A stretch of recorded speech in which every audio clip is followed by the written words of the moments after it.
Just few minutes.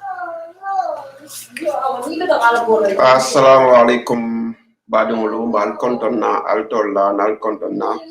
doy kachala mumuru tanarin kotake kamen kalen tene wotene bot bi nga decide le pour kana ka kalen sibito parce que nga special guest le soto me alo ka fay honorable HALIFA SALLAH anina co-host Elizabeth Bass. Beautiful sister bijanna be makoyla ka programo ni fasi fruitful no nyame ase kumayano ngamira se mol konton after nga mol bule dun domandi. Okay, Safiyong Baraka Bake. Good evening or probably good afternoon in some areas. Like Safiyong said, my name is Elizabeth and we'll be hosting this program today and hopefully we'll be able to get Uncle HALIFA join us soon. And we'll be happy to discuss issues around what's going on in the country right now, especially with regards to the elections that are coming up. So yeah, it's a pleasure to be here. Thank you for joining us. We're glad you are here. And I hope we're looking forward to a very fruitful program. Okay, comme ça na guest batunding amanna follow e mol kontonna amira mol bena kanne domanding jannim be dunna programme ko no follow Gambia la ko be nyaadi abi duri na Gambia de sister Gambia be duri na de Kachaa la mo de janka be Kachaa kanne doron sa en kay be Kachaa la Right. So Gambia be duri ne mu na je Gambia dunna ko to nyaadi abi duri nyamen tek ku mol be siarende Paul be sharing avec Poliaring Fala. Okay. Avec Poliaring Gambia mul batatal. So we are hoping that Gambians dinañ gis ne Uncle HALIFA SALLAH ak doy parti bi understanding situation bi nga xamne mom la Gambian ci déké. Understanding suñ choono, understanding suñ metit te yëg nañ ko seen biir xol yi tamit. Nekk nañ njiit ñoo xam ne jiitaluñ seen buga jiitaluñ seen jiitaluñ alali àdduna ñoom Uncle HALIFA wax na ko sax ne ñoom lu leen teree nelaw ni leadership it doy mooy gis coono gi Gambien si nekkee métit giñ nekkee ñàkk ak rafle xiif giñ nekkee loolu moo leen teree nelaw loolu moo taxawal doy loolu la ñëw pour génnee te doy nee nañ ci dooleli yàlla ñoom am nañ mun gi am nañ xam-xam gi pour génne ñun ci coono gi nekk ni ay doomi Gambien parce que yàlla may nañu ba nga xam ne ñun suñ dëkk Gambien yàlla may nañu lu bari comme ni ko doy dee waxee rek leadership bi ne géej gi rek ci boppam waxuñ sax leneen ak leneen waaye géej gi rek buñ amee xel gi nga xam ne moo war a mun a tap si resources boobu noonu di loolu rek mën nañoo génnee ci coono ak métit ak ñàkk ak xiif kon luñ ñàkkuñ alal Gambia ñàkkuñ li ñu yàlla may bërin liñ ñàkk mooy leadership liñ ñàkk mooy njiit yi nga xam ne xam nañ li ñoo def njiit yi nga xam ne dinañ jiital doomi Gambien bi dinañ jiital suñ soxla ci njiit yooyu noonu lañ ñàkk te loolu nag loolu gis nañ ko ci doy gis nañ ko ci Uncle HALIFA gis nañ ko ci parti bi bem mun kon Gambien si ñun la des su fekkee ne bëgg nañoo génn ci coono ak métit bi nekkee Safiyong 2021 suñ opportunity la pour ñu def parti bi mel ni doy su ko defee xam-xam giñ am ak yéene giñ am ñu mun koo implement génne ñu ci coono ak métit giñ nekkee no wolom to nyaade ya fa nyaamen na comme akamim fo mel man surwa kam moy wolom nyindi ko doy la nyaton kol keta mol le me alon ko ikoyte sino la mukko foni yaje Gambia dingul bota bata kon iti la hala freng foni yaje ko Gambia dingul bota daha kon ye bata fem penke ibe tanin sago fem be diamo fem fenna ila ftaje la Gambia no le bo bata kon ni Gambia no mo bata kon itolte la hano la ye bata fem penke so nin ku membo nyama nyantalon na le ko doylom political party ti mengalo nyantela nyaton kol tombon na pour ka nyim banko di la silam because muna ken din nyanta kala ntel fam kunkil na la nafalam amanke wala nafati parce que nen nafalam iso soto no ya londo sotole ya charisma sotole ya integrity sotole ya honesty soto isitano dawo day do ko ke adi sifen soto noje bari malla fi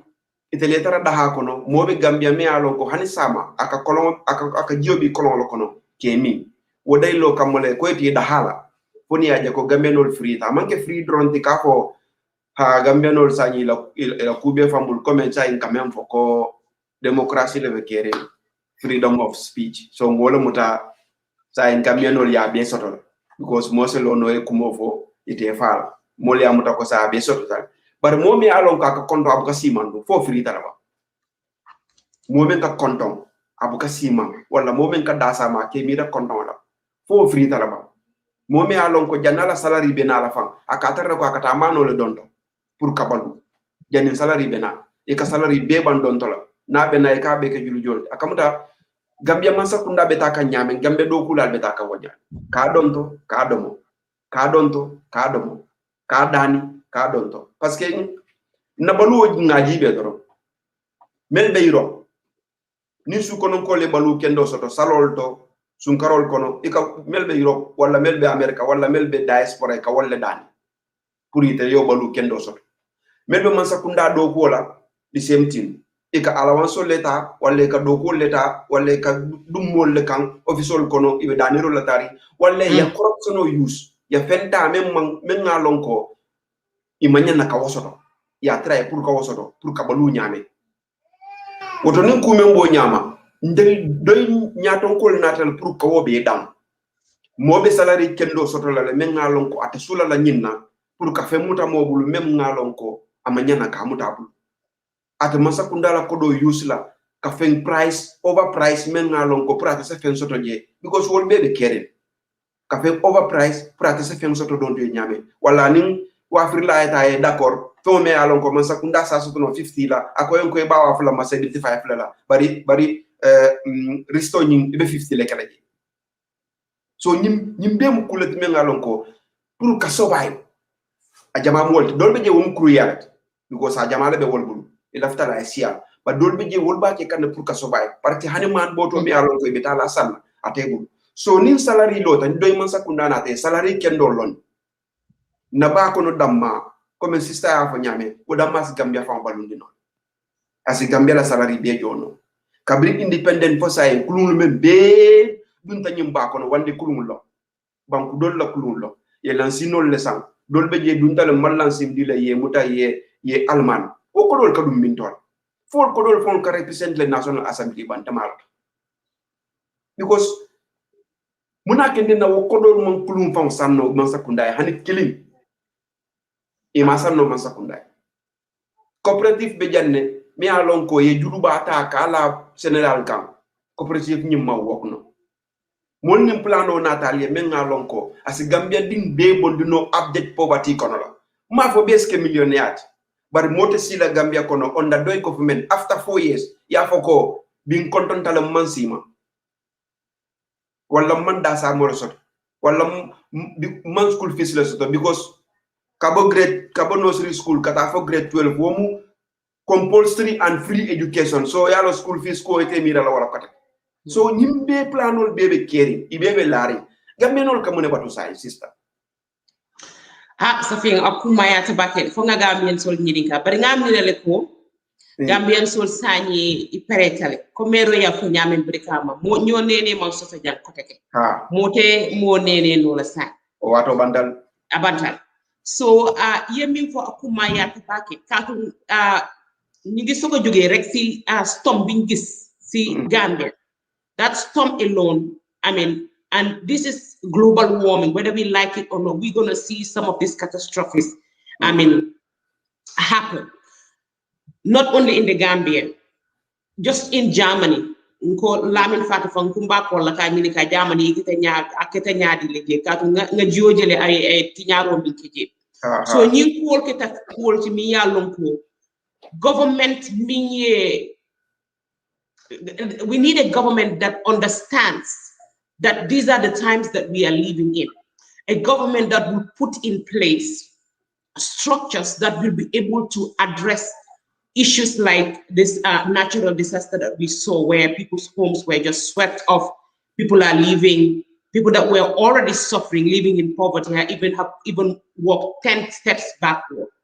So what are some of the things? And I think when Uncle Halifa comes, these are some of the things that the people want to hear. A DOI government will definitely have an answer to such a thing, will have programs in place that will address this issue. We do not want a government where, one person comes as big as, maybe the president, I've given 10 million here. Where, we want structures that, will address these things effectively. It's not about one person doing something or the president as a head doing something, but what policies and programs are in place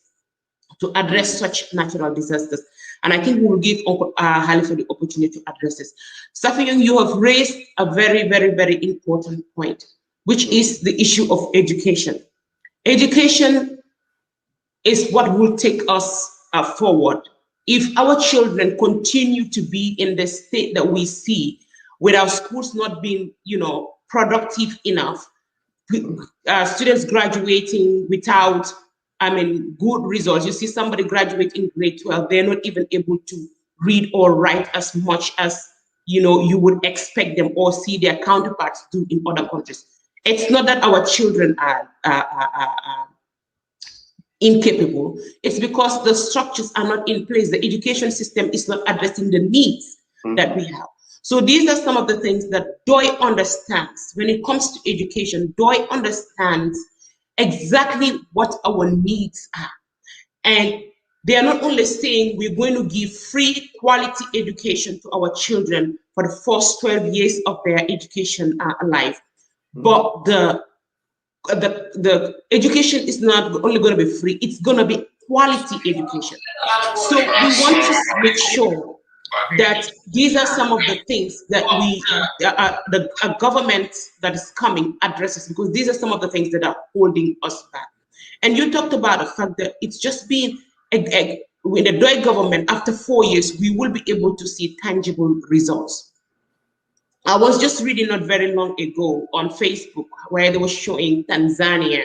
and all these, electric trains that they bought, and the way that country is being transformed is just beyond belief. Now, you would remember Magufuli, the president of Tanzania. He came into power the same time our president came in, pretty much the same period, 4 years, 5 years now. But look at the difference. Look at the difference. What the difference is about leadership. It's about who you put in there. No disrespect to anybody, no disrespect to the president, but he's fallen short. If you were to compare what we have in the Gambia, you cannot even compare. There's no comparison. And a country like Tanzania, with a president that came into power the same time ours came in, it's so,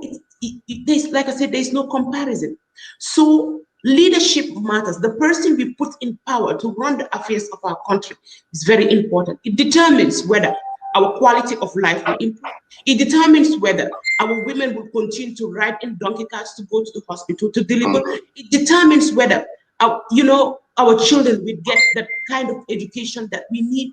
So we need to look inside. We need to ask ourselves the hard questions. I'm supporting this party. Why am I supporting this party? What does this party have to offer the country? Not what does this party have to offer me, not what does this party have to give me as a position of in government, not what does this party have to do for my uncle or my brother, my sister, but what does the party have to offer the country? What policies do they have in place? And DOI, over and over again, when we come to you, we come with the policies, we come with programs. We come specifically telling you what we are going to do with the economy. We tell you what we are going to do with the agricultural sector. We tell you what we are going to do in the education sector. We tell you what we're doing in the health sector. Only DOI, from what we have seen, is so clear about what we would do when we come in government.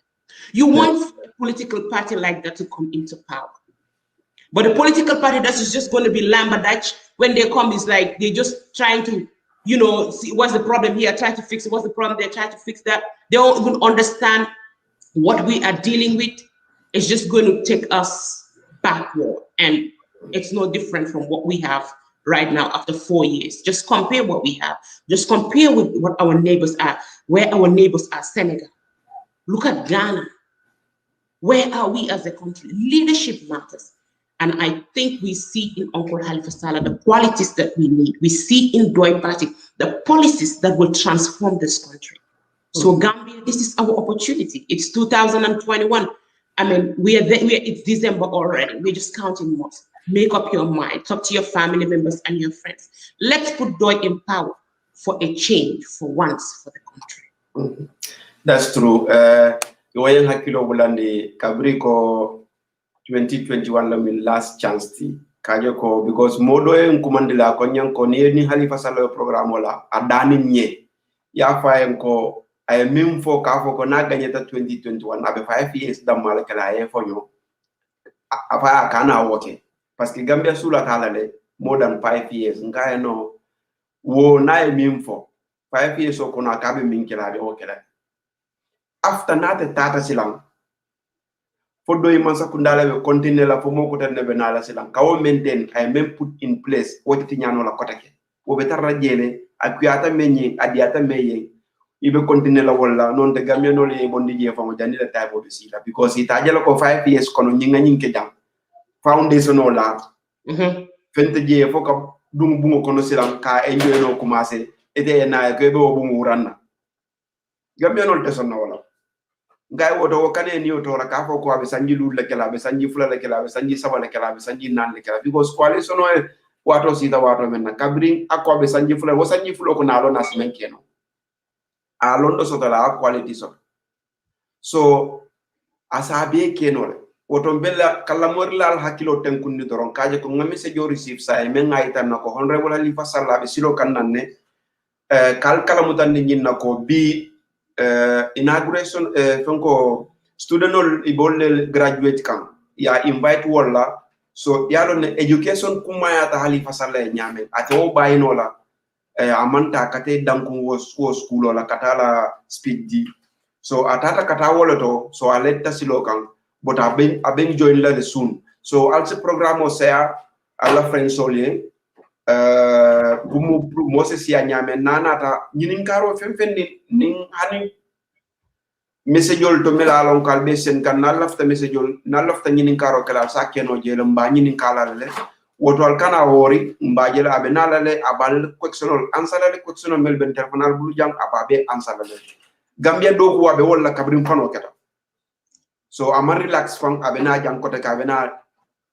telefonal la programme aten la woto nyanta atentu la le nyanta welcome la le nyanta ita la ko sa kono nolen sa batu nole abe nala ben join la adu programme o nyimbe kala le massive so ning almaji hansay wo dalilo la akende nabe bo kan nan kabri fo nyile kana programme o nyim aten so it molte bu nyala ye kumandi ye futema yana foko because programme do le bembulu la programme o mamba ye boje say wota kenol so ni hono ye kumandi ina te futata programme o be bannale ko kole wuli na so benga Gambia silo la ko Kenya lonne adunga lonne ko personality haje fala personality be nyame na fana amo sifa amanke Gambia damati bari dunia ko no sa kontile yalo nyaton ko dolbe je alala ka wodi dolbe je akasima le doron bara la quality nyin wo mu soroleti ni men ngasoto nyantawo kafula nyomale ngawma koy pour Gambia si bo nyame because ngalon nako ni Gambia no le Halifa Sallah la leadership quality test niaje nyim political party dol fon sister niaje nyil fon be balandi mbake wala ibe kelo ke kambake pour doy kanana in place nin doy nata in place ide la party be fala wala mun de la perception because abe kala nyinati ko jara fan Gambia no ba fala ndel metam faye manela wala nyinti ko kume alon ko nyanta kala juna ima keno fo wato ta idingol dungol wuluto wol kono eti fam wuluta bata kono dungo wuluta bata kono dolbe je wol mamade wol lombi wolbe batare ne hani bi o mamade kilmul dol mumul fon lo bata kono bi adi ka carte fayle kabrin so nin doy man sakunda nata ay tarabalu o kono pakejo membe larin molye melalon ko iritaya tale doy la agenda kono yo test ibalo na wolto ko yes jar fantel metam faye manera because bi headache gambia no la headache bi mu menti wala mu mbendi wala balula nyaadi mbe la karamu to la nyaadi memu so ñi la nyaadi wala meke nyaadi le sotal ñinum gambia no la headache adu ñi mbebe la rem foire ala kam so ni foire ya bonni dron ñi mbeka so ni ala parce que nabe mo bulla akalon nabe munakela mom amantara membul wala ke miram be munakela par nabe buli kalo nabe menkel ni aje criminal act be siarin gambia kono fo mayno lombang fo big one lombang ni aje mayn problème be siarin dalilo menna ke dina problème be siarin wala mu ñinti ko mo la lel mam busy do ko man create fo linkeli ni aje mo be siri ngala kona abe tay sabala wala abe sira abe nyamo sabala wala abe sikareto sabala wala abe ada fajula 8 hours do ko la mantara kunna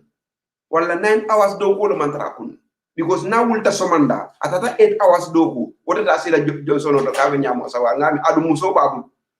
anyanta ka wote ke aso ko no dinul babu la te 8 hours do ko ay murunari ata sila wo nyamo fay futale ay ta ajanta men kala ya woke sisa na lunta wana dale mena a join la sign mbafole ko si continue demande ngamire be system la fay pareta la ba malo ayo baraka bake safi ngamira mulbe oncle Halifa Libatu Kachaa na dum to rong se sa finki ay dunna ay mol okay. Assalamualaikum. Salam, nimbara savion. Nimbara bake nge kontong nge bismillah nga jannimbe continue jannini molbe konton na follow continue la follow mba follow en ko jande Kachaa dulalam nin ko don Kachaa banda bato Kachaa lamu bari kumola ka faja mengalon ko anyanta ka mol karandile nga wulindi wala kama pour ka nyo karandi anin ka karang woto nge kumandi pour nese Kachaa banko la kuola anin telbe banko men kan anin telma movement o men soto nga patio men soto o fanan na kuo kan o fanan na kuo nsi o fanan Kachaa inshallah woto mba fole bismillah ngalo ne batare mbake parce que nga Facebook live jele kaje ko molle invite itata ka wala invitation hono woto mbeten tula bake mbe jayila na co-host bi janne sister Elizabeth alhamdulillah ni wala be jang askeno Suleiman fanam ben join lale wala Lamin maybe ben join la ni time soto because laftale nin 2 hours o kono la gambe ñol yalo do yemune soto iye woto mba fole bismillah eni mol so ñokon alhamdulillah ngamol konton mbejang bi ko ku men yalon ko amang koy molma mba katala ka koy wala mo na do koti woto contente pour katara jambi sister Elizabeth oncle Halifa nuyu nañ la di kontaan loo ñu ubisee pour leeral Gambien si daal police si doy lan moo tax ñi ñi war a support doy ni ñun doomi doy gis nañ ne doy am nañ idea si am nañ xam-xam bi gëm nañ ne parti bi suñu leen joxee nguur dinañ transform dëkk bi so si été bu leen nekka di waxtaan ak nit ñi pour xamal gën leen a xamal lan di nekk police si doy même ñun ñi nga xam ne ñooy doomi doy sax ba tey ñu ngee jàng pour gën a xam lii suñ police ak naka la ñoo mën a transformer dëkk bi kon ñu ngi laa welcome di kontaan si loo ñu fekk see man nag soose bi dégërul waaye te olof tamit te xam naa ne oncle Halifa déggul njaago kon xam naa dinañ jaxase olof beeg soose bi along the way. Thank you so much for coming. jërëjëf bu ñàkkato ba ñàkkato, yes. I like that. Yakate Safiyo don't even know that. I like that. Love barang love tan jago moy la honestly. Dina jëm moy. Pour leral ko bu baax lo xamne ni am ngeen ko ci laajte dinañ jëm pour ñu leral ko jërë leen jëf. Okay, honorable me Kachaa follow la dameng. Muna kendina honorable chance soto kake fenti me alonko dunia be sa to fono han sainde dunia be to fo kanne but ninga fo nyama ko men mba fo kanne kake millionnaire parce que ngajele ko londo membebu mireya membebu wakilo membela ise keno millionnaire atile dunia dawoda ni lafita bari yow betuje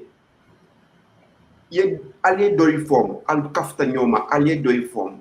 pour gambenol sebo ibe men kono muna wo sabu akuma ya ta kurka kalamuta ko hadamadin ay tariko leso na tariko anin ye memfo imanta nyola mawo kabirin dinding sanji tang anin woro domanding sila akang nga harje soto pour kata Crab Island School la holoto pour kena tulolo Kachaa me yalon ko mo kilim membota Amerique adunta kafo kono pour ka kolya kele America banko kan membe laari mo fingol kunna wo watola bawo ala jamano to hani dun to boso kono dulabe je mo fingo buka sijeno karambung dolde je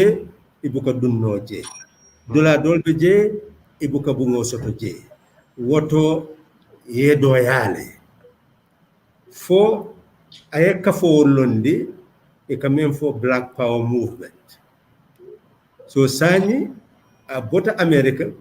ay Africa dingo futu memo Mariama Kebati e commencé ta pour kata Africa bankol kan pour ke kalamutandi mo fingol la toro be nyame America bankoka woto wostoplika Michael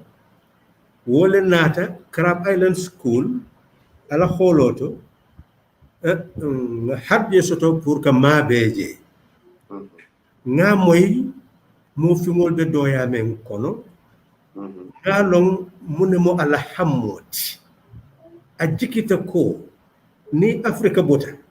mo fingol bebe bula dunia kono bari ni Africa tuta amonti ko mo fingol bele tuta dunia kono ala dia mo kono e ngaje ko mo fingol be doyale kono an African nyante bondila bari nga ko ma fele ngaje ko Gambia banko kan na mol be siring nyama bungol kono karambugol man tarakeri lapitano man tarakeri sila kendol man tarakeri feng man tarakeri me yalonko insa keno nganyaro ngoti pour ka foko mo fingol keta fenti nyin dunia ko ngajo ko hani kabi ntol menko ga jong yajulo kuntu be doyale kono be bantan katankol bulu woto ngaji ko tonya nyimbe jikring menna woman tarakeri woto dinding yata nyawonya wonyante kada na hammot na wuri wo ku me yalon ko abe Africa sambala nyaatu abe bund la bata kono wo be kala na kata dawti et sanji killing wo kan nga hadde soto kotake pour kata America pour que karanje boarding school na hammo manke fenti men kabirimbe takal men manke ka londo nyini londo me yalon ko ase Africa bondino bari nga karan kutoki jannin be bola jang nketam fanti nga fan jum bunya nga fan lonne dunte karabu goto me yalon kon te don leketa mo fi ngoti je ani boarding school o dulalem fana me yalon ko naful tiol men be America e ke la dingol kije because man time so to pour wol dingol la e ke kiwo boarding school ntol me yalon ko mbota foare akono nka doko ke je pour kena school fees sol jo wol ka doko ke domanding pour mun kamma pour isaje ko ela wulu lalba kala mutaloko dunta dulato isi kuluno dame na experience killing pour kela kumo jaan e ka bring futata dining hall ko no domor dula ngaje ko mo man la fi pour que si mbesirinda e woto lum fula nyango ntafanan ngaje ko bawo ni man pare pour que si nte mbesirinda men ntafanan be na fero kala woto a fula nyango ntata dining hall to ngaji be fo mo beya yena nyaaje ngena nya dundi nyaato mo man tara sirin damen tata ka sije ngena do moroke janni mo be wulla fana wulita nga nya dundi ila nyaato den nga fint ani na ya ka bi ñu fudata e nka si damen nka la damen e fondi ke killing nat ani jakalo ka fo ñoko mo bebe jakale bebe ñini karol fo ite na fi mo koyol ko mo ako ite nata je iman la fi pour que si molbe seri ndana wayan karande ko doya do bije ite la ka sabu ifangoma onya dol be je mel la fi pour que doya bari dol bije me yalon ko imam fen kala mota men be kere e ka problème asro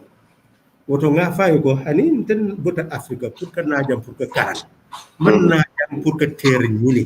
so ako woto ni mo la fi da pour que si be dam so ibe son non ko to de kilim woto woyen karandi ko ni ye fam nya ye fam long mo ke do ya dunya ko woto jabiro mo muneti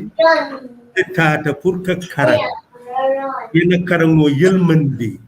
bondi pour que afrique pour que mo ngol bondi duni o ketena tay ko ti bring be karambo motu ko sarang dunia kono me ya lo ko ayam koy ke bring continenta pour que keba nga mu nek waaw na ko le tol le ko le dingol ki karambo ka sabatul dum me ya lo ko a certes e ko mon torol dum me ya lo ko a certes me ya lo ko a certes bari mango dio sanno mango samatol sanno mango montorol sanno bari ngafan kan ñaaje ko tonya ñu be ñi dum kande ñun ta ñañanta laala wo kan ko tan bawo ni ko jibe ani sabato me ya lon ko da fen dol kulom tara kulom fombe wo kanyande la anen na tara kulom ko montoro me ya lon ko fewole ko sonna wo akata montoroti membu sanoti ninga sanoji be ngena tara kulo jibe juma ning juma wole certa ngaje ko na tara kulo kuta dudiya kono me ya lon ko a certa ko ate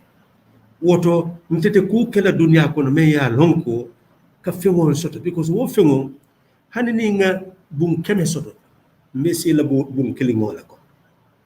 ni nga laral keme soto wo bungol to mbella no la laran kilingola ko hanini laran ngobe ko sangobe nyamen na bodi be nyame akanyanta nyamen na la dula fanan laran ngo kan be do ya law nya hanini nga samate keme soto per keme soto be kilin dun nola wato ko ni nga donde keme soto ni si kilin dunno so woto ngaje ko dunia tonya nyanta domor kendo soto la ya la dula kendo soto ye samati kendo soto ye ku kendo soto wo kañantele koku na lata wo kan amuntu ko ita muna fanna ibe fala lun kelimbe na ibe fala ye wo be tu koma woto mo nyanta a fan kañandila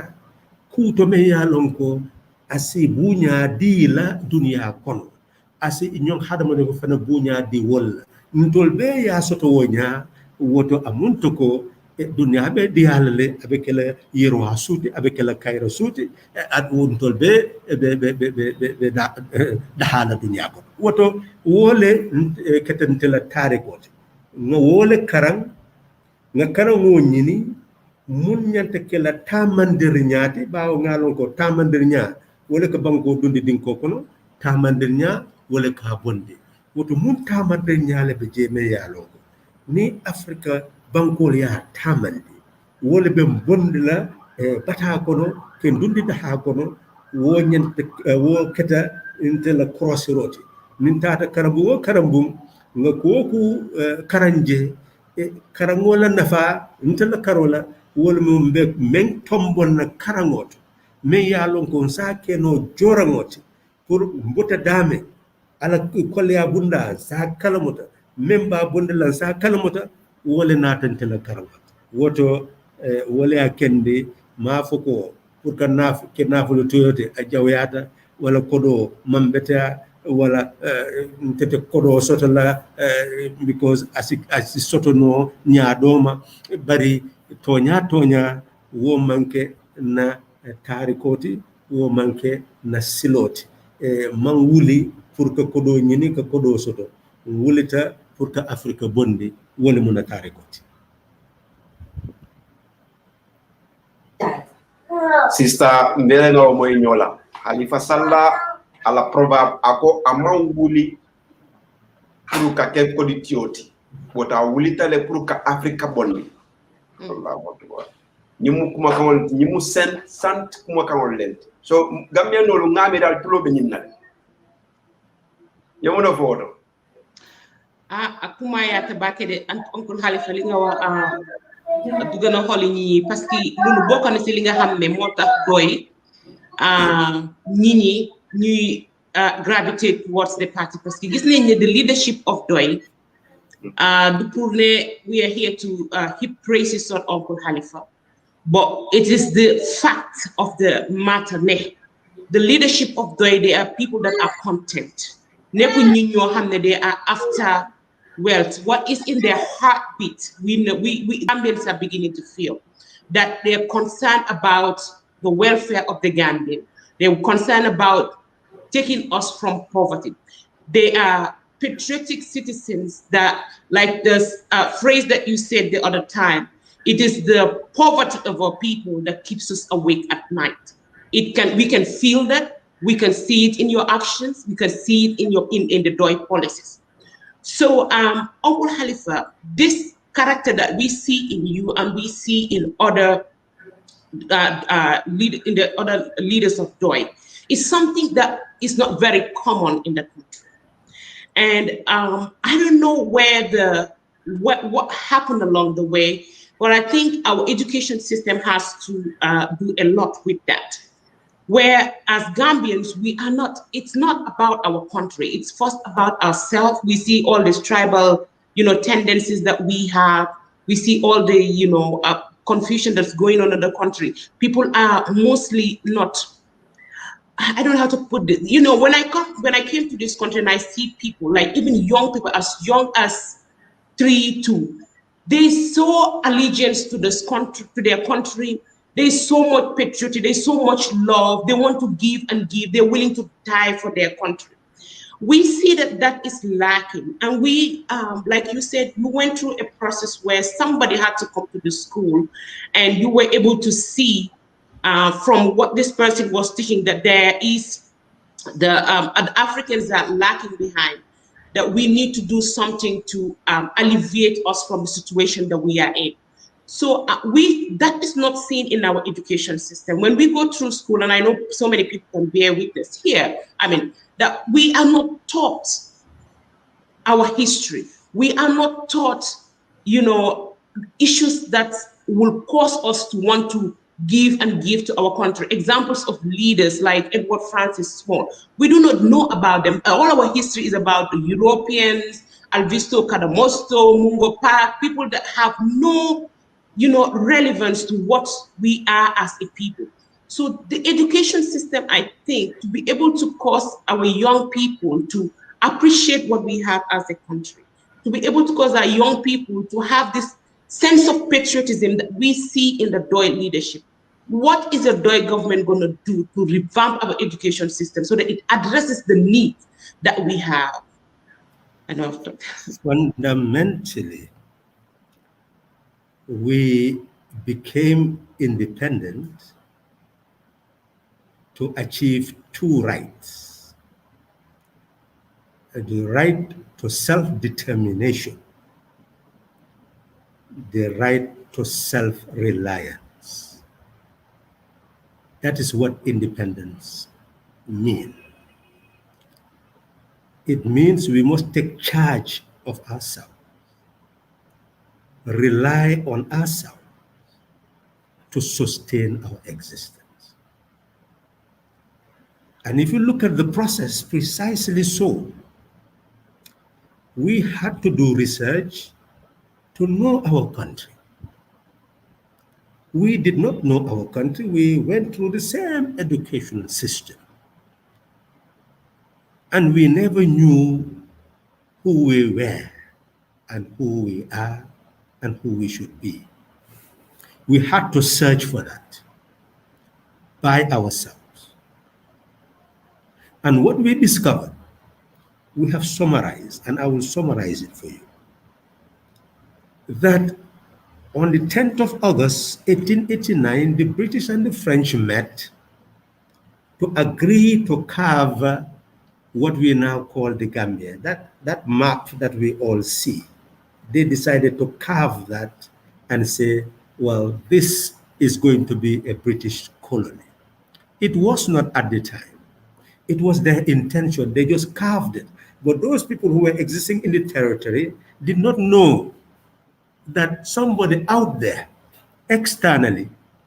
had already established the external domination. That is why a nation has both internal and external domination. They started the external domination without the knowledge of people inside. Those people knew what they wanted. So they decided to divide the territory unknown to those people into divisions and then into districts. They knew how to govern those territories. They felt that, well, they were going to use the village heads and the districts will be there with district chiefs, and that they will now bring their commissioners at the divisional level, and the governor will control, and all of those people will owe allegiance, obedience, and adherence to the Queen of England, and that they will make laws, they will bring their armed forces and security forces and ensure that all those people accept that order. That's the colonial order. It was already planned before it was implemented. And when they implemented it, they implemented by fighting those people to dominate them until they finished all those who opposed their domination. And therefore, by 1902, they had consolidated the colonial administration. But to answer your question, we discovered people like Edward Francis Small in 1920 attending the National Congress of British West Africa, 4 countries, Nigeria, Sierra Leone, then Ghana was called Gold Coast, and the Gambia. They saw that, well, they were paying taxes, but they had no power to determine what was done with the taxes, and tax money was meant to provide services. So they said, well, we must go back and fight for the slogan, no taxation without representation. So representation should be linked to taxation. Of course, democracy started to emerge then. Representation in 1920. 24, if you follow our history, they demanded for this. You are not educated enough to be given that right. So the colonial administration rejected giving the people the right to representation. They had to struggle for it. One person in 1947 to be part of the Legislative Council, then it increased until we had universal suffrage in 1960. People went to elect throughout the country representatives, but those representatives had no internal or external control of the country. Then they had to demand for internal self-government, where the colonial administration will appoint some of them to become ministers so that they can preside over the health education institutions and have a say, limited say. That is why that demand for internal self-government occurred on the 4th of October in 1963. But we had internal self-government, but not external self-government, because none of those people who were elected by our people could go to the United Nations to speak on behalf of the country or to go to the OAU to speak on behalf of the country. We were neither member of the United Nations or the OAU. So we had to also fight for external self-government, and that's what our leaders call independence. Of course, we attended in 1965, where our leaders could now go to the OAU, they could now go to the UN on behalf of the Gambia and speak on behalf of the country. So we attend both internal and external self-government. But what we discovered in the 1965 Constitution, we read it. We never read it before while we were students. It is after we return and start searching and finding out more about our country, we say, well, let's go and read this Constitution. And we discovered the Constitution gave executive power to Her Majesty the Queen of England. And therefore, we were electing people. We believed that they were independent, they could represent us everywhere, but we had no sovereignty. That's why we had the Governor General in the Gambia representing the Queen. And all laws had to be signed by the governor before it became a law. All bills, ultimately. So we discovered that, yes, we were supposedly independent, but we call it attainment of external self-determination, not in true independence. We attain both internal and external self-determination. That is why we had to have a referendum. And that referendum ultimately failed because those people who were fighting for us had not educated our people to understand what independence really meant. They were still fighting petty political battles. So therefore, in 1970 is when we actually had Gambia freed from total domination from the sovereignty of the British Crown to own its own sovereignty. And that's why the Constitution provided for Gambia to become a sovereign republic. And what was missing in that Constitution is to tell the people what a sovereign people meant. And that is why if you compare the 1997 Constitution, 1970 Constitution, you will see our criticism of that Constitution showing that the 1970 Constitution did not teach the people to know where sovereignty resides. So that is why if you look at the first chapter of the 1997 Constitution, it says that Gambia is a sovereign republic, but sovereignty resides in the people of the Gambia, from whom authority must be derived, and that authority must be utilized to promote their general welfare. So that is an addition to teach us that in 1970, to answer that question, is when we should have asserted the sovereignty of the Gambian people. And if we assert that sovereignty, it means that you, whatever surname you have, me, whatever surname I have, Safion, whatever surname he had, Suleiman, whatever surname, mattered nothing anymore. Each of us was a depositary of the sovereignty of the country, and all of us are equal in sovereignty, regardless of your gender, my gender. So in that sense, then we should have started to build a nation and a people. And the people should be conscious that sovereignty resides in them, and together we are going to build the self-determined Gambia, self-reliant Gambia that we own. And it is at that time that we should have looked at the resources of the Gambia, do all the prospecting to know whether we have minerals, whatever resources we have, whatever wealth, we should have determined that, and then organize our society in such a way in terms of policy that we'll be able to harness all that wealth so that we can have self-determined development, to be able to feed ourselves, to build the institutions we need, educate ourselves, prepare our own people to write the books because they know the type of knowledge that we need for our development. Of course, principally in the writing of those books should have been our history, how we emerged to become a sovereign republic. So that should be taught as basic education. When you talk about basic education, that's what it means, to know yourself, to know your country, to know the world. So you need that type of education that shows how we can now prepare ourselves to run our country. Then on the way, we are talking about self-determined education, self-reliant education. We are going to have 3 bodies: Academy of Natural, Academy of Social Science, Academy of the Humanities. Then we are going to mobilize Gambians with knowledge in these 3 key areas so that they work out what we are to teach at the level of early childhood all the way to the tertiary level. They will be mobilizing those people with knowledge, establish those core subjects so that those people are prepared to produce the relevant material, prepare the curriculum, prepare the relevant material, mobilize Gambians with knowledge so that they can write on those specific areas in order to be in full control of our education system. That is primary. Not only is that important in terms of shaping the mindset, it is also important economically, because can you imagine the number of books we are importing into the country? How much are we spending on those books? And how many people are benefiting outside? When our own people could have been the writers of those books, that money would have been in their hands. That money would have been part of our national economy. Not only that, if the books are a depository of the type of knowledge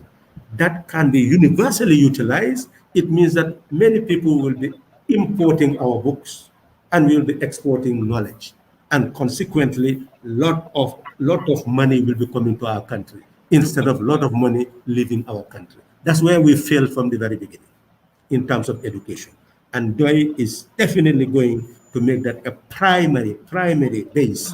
of self-determined development and self-reliant development, because the building of the human resource of a nation is the cornerstone of its development. Thank you very much, Uncle Halifa Sallah. Thank you. That answers the question right there. We need an education system that addresses the needs of the time. We do not know who we are as a people. We do not know our history. I remember reading books that come from Nigeria, from Ghana, but not any Gambian books. Our history was written. I remember the history book that I used to look at in school. It was written by a Sierra Leonean. So, I mean, no offense, like I give credit to that person for trying, but we need something that addresses our needs. And Suleiman is here. Thank you, Suleiman, for joining us. Safiyung, I give you back the chair. Baraka ba ke sister Suleiman be bismillah la Kachaa yande Kachaa la mu be nyola moy kan ne bar jama Kachaa nyola moy nyomo ka nyola moy ba ke ka mol ta nyoda la bar mutum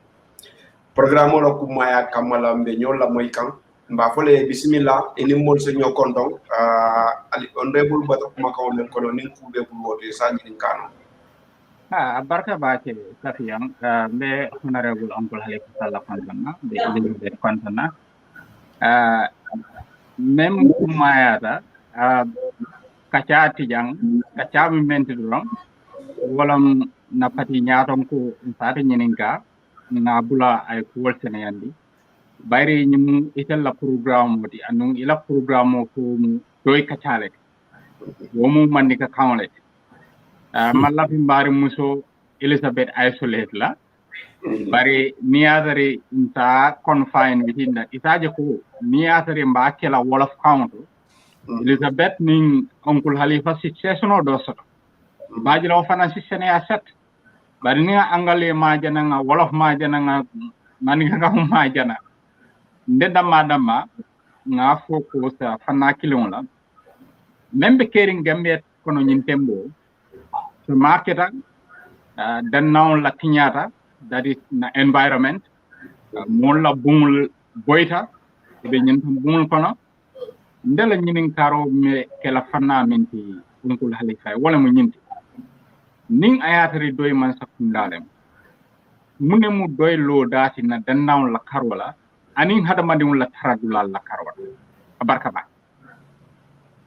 kumayata ngalong ko bangko amanke chakanut tonya dunia fulota baden yalela sinyoya nata ka baden ya fanunti bari banku din ya nata ka kube kunfa so ni ko banko fo tamandirinya fo ibe banko tamandila nyaati mobe la deng fen iba sambala nyaati wole ya kendi tamandirinya to bundal lota executive la bunda iko wo bunda avec la bunda te me ya lonko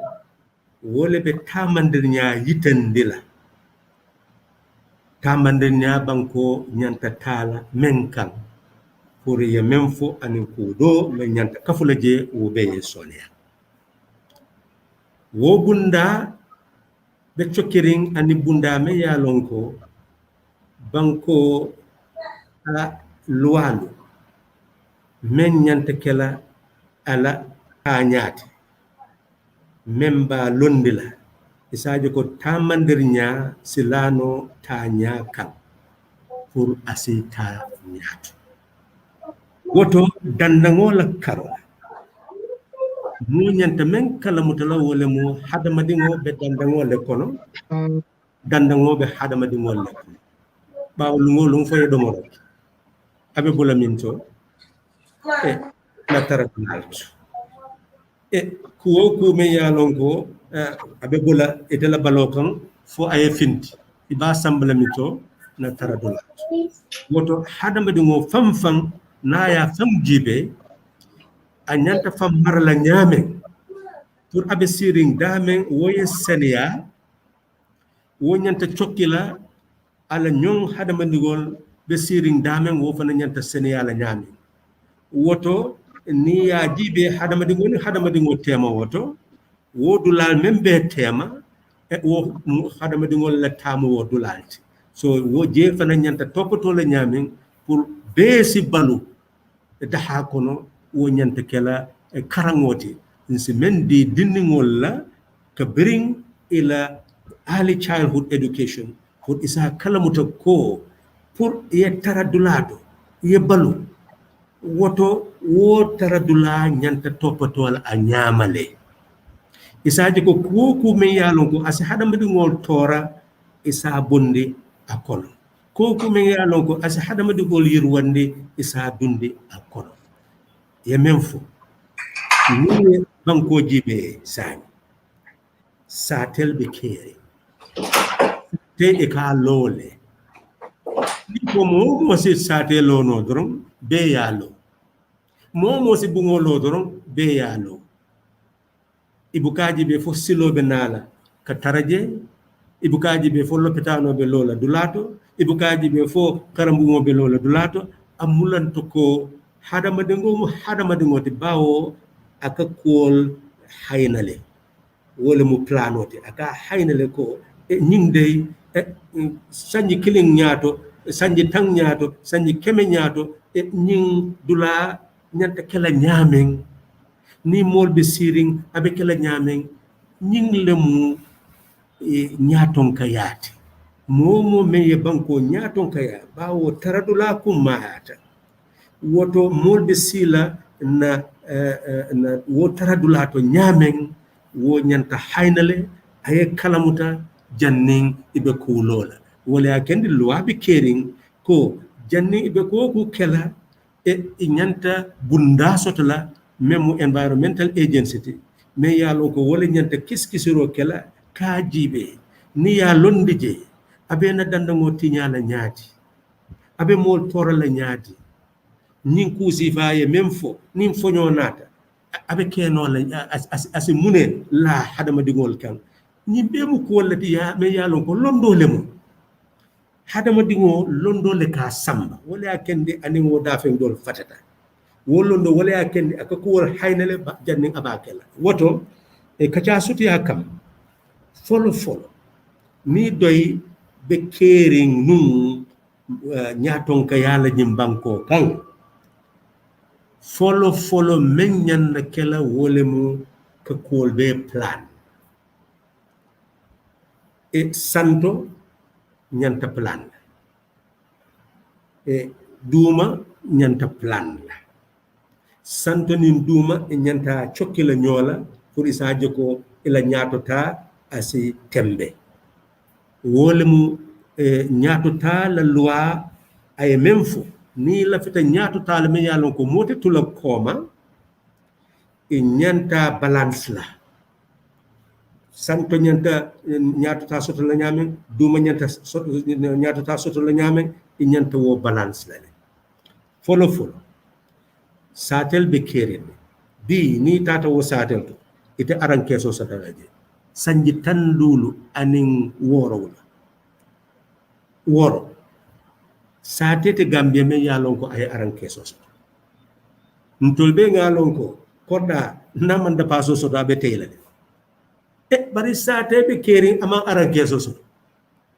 abe turwal masido soto la nyaade abe karambung ning soto la nyaade abe l'hôpital nding soto la nyaade abe yurwo soto la nyaade wole ya doy ani wo patito mal be fata doy ko sate wo sate nyanta aran keso soto la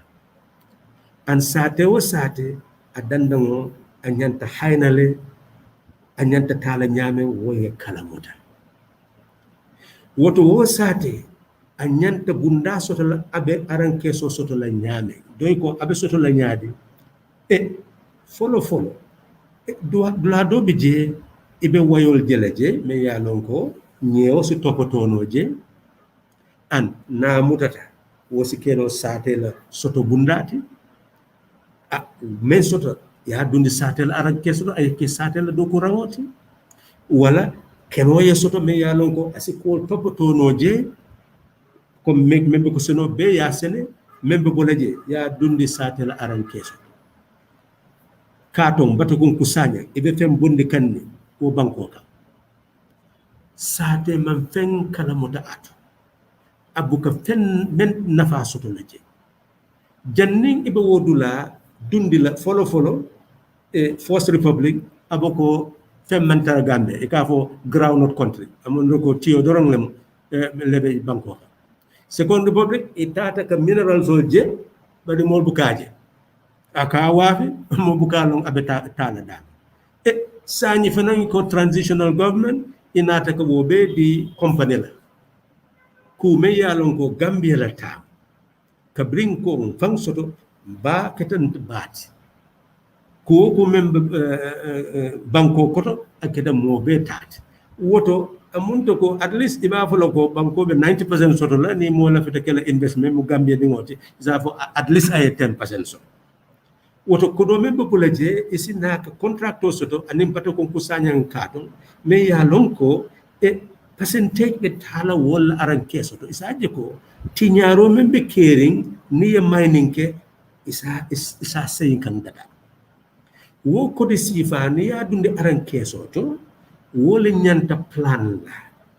iba jibe la lopitano nyanta lola dame iba kala mota karam bu nyanta lola dame iba kala mota silol nyanta dara la nyame iba kala mota e ni building law dulabe je ni ya study sanji keme komanto sanji tangdulu komanto iba lon na mu fonya sifa le kana wo dinkeralto mune akendi nyimbu ngo boyta wo do mam boy mune akendi nyingiro boyta wo mam boy wo fonyo kono wo be mu karangola na famu wallet inyanta mul karandi la yeke expertoti me yalo ko be wo be study la se baje la ko woto nying yiri sifa mu win breakers lati mu storm breakers lati woto ni ya londi dulato amunto ko ni storm kan na bo bundika woto aba break lale woto ni bungo fanan dada inyanta dada la fo wo win sifa akana tinyano gambie be jam dole londo soto ko ni bungo lo inyanta waya tala ya city ya dundi bloko kono ya silje pour mun kam ni fo nyonata akanata bari mun feke ñinu kana don ko bungo pempeng fem bu ko city je ika landi je doro amon to ko ni fonyo nata abe mu neke abe be samba so woto nan londo la nafa mu woneti wo londi sifa e wo nyanta wole karande la GTTI ko ni kete bum lo lati fo ya fonyo jibe aka na nyame fonyo ko dum hani bungo kono anyanta kala nyaadile pour bungo kana kandi block sifa le nyanta use la me ya lonko na environment kono wole fesiyatale sansa wole nyanta kala me ya lonko ate boyla yiri sifa le nyanta tutula yiro le nyanta bola dinkiralto e so sate nyanta plan la nyaadi fo ate kala dulate me ya lonko ni fonyo nata ro abe ko de sambala woto ye nyinin karo menke doing la programme ay men yitandi wole mu londo nyanta tarla tamande nya koto na dandango folo ko membe kela sate bele nyanta plan la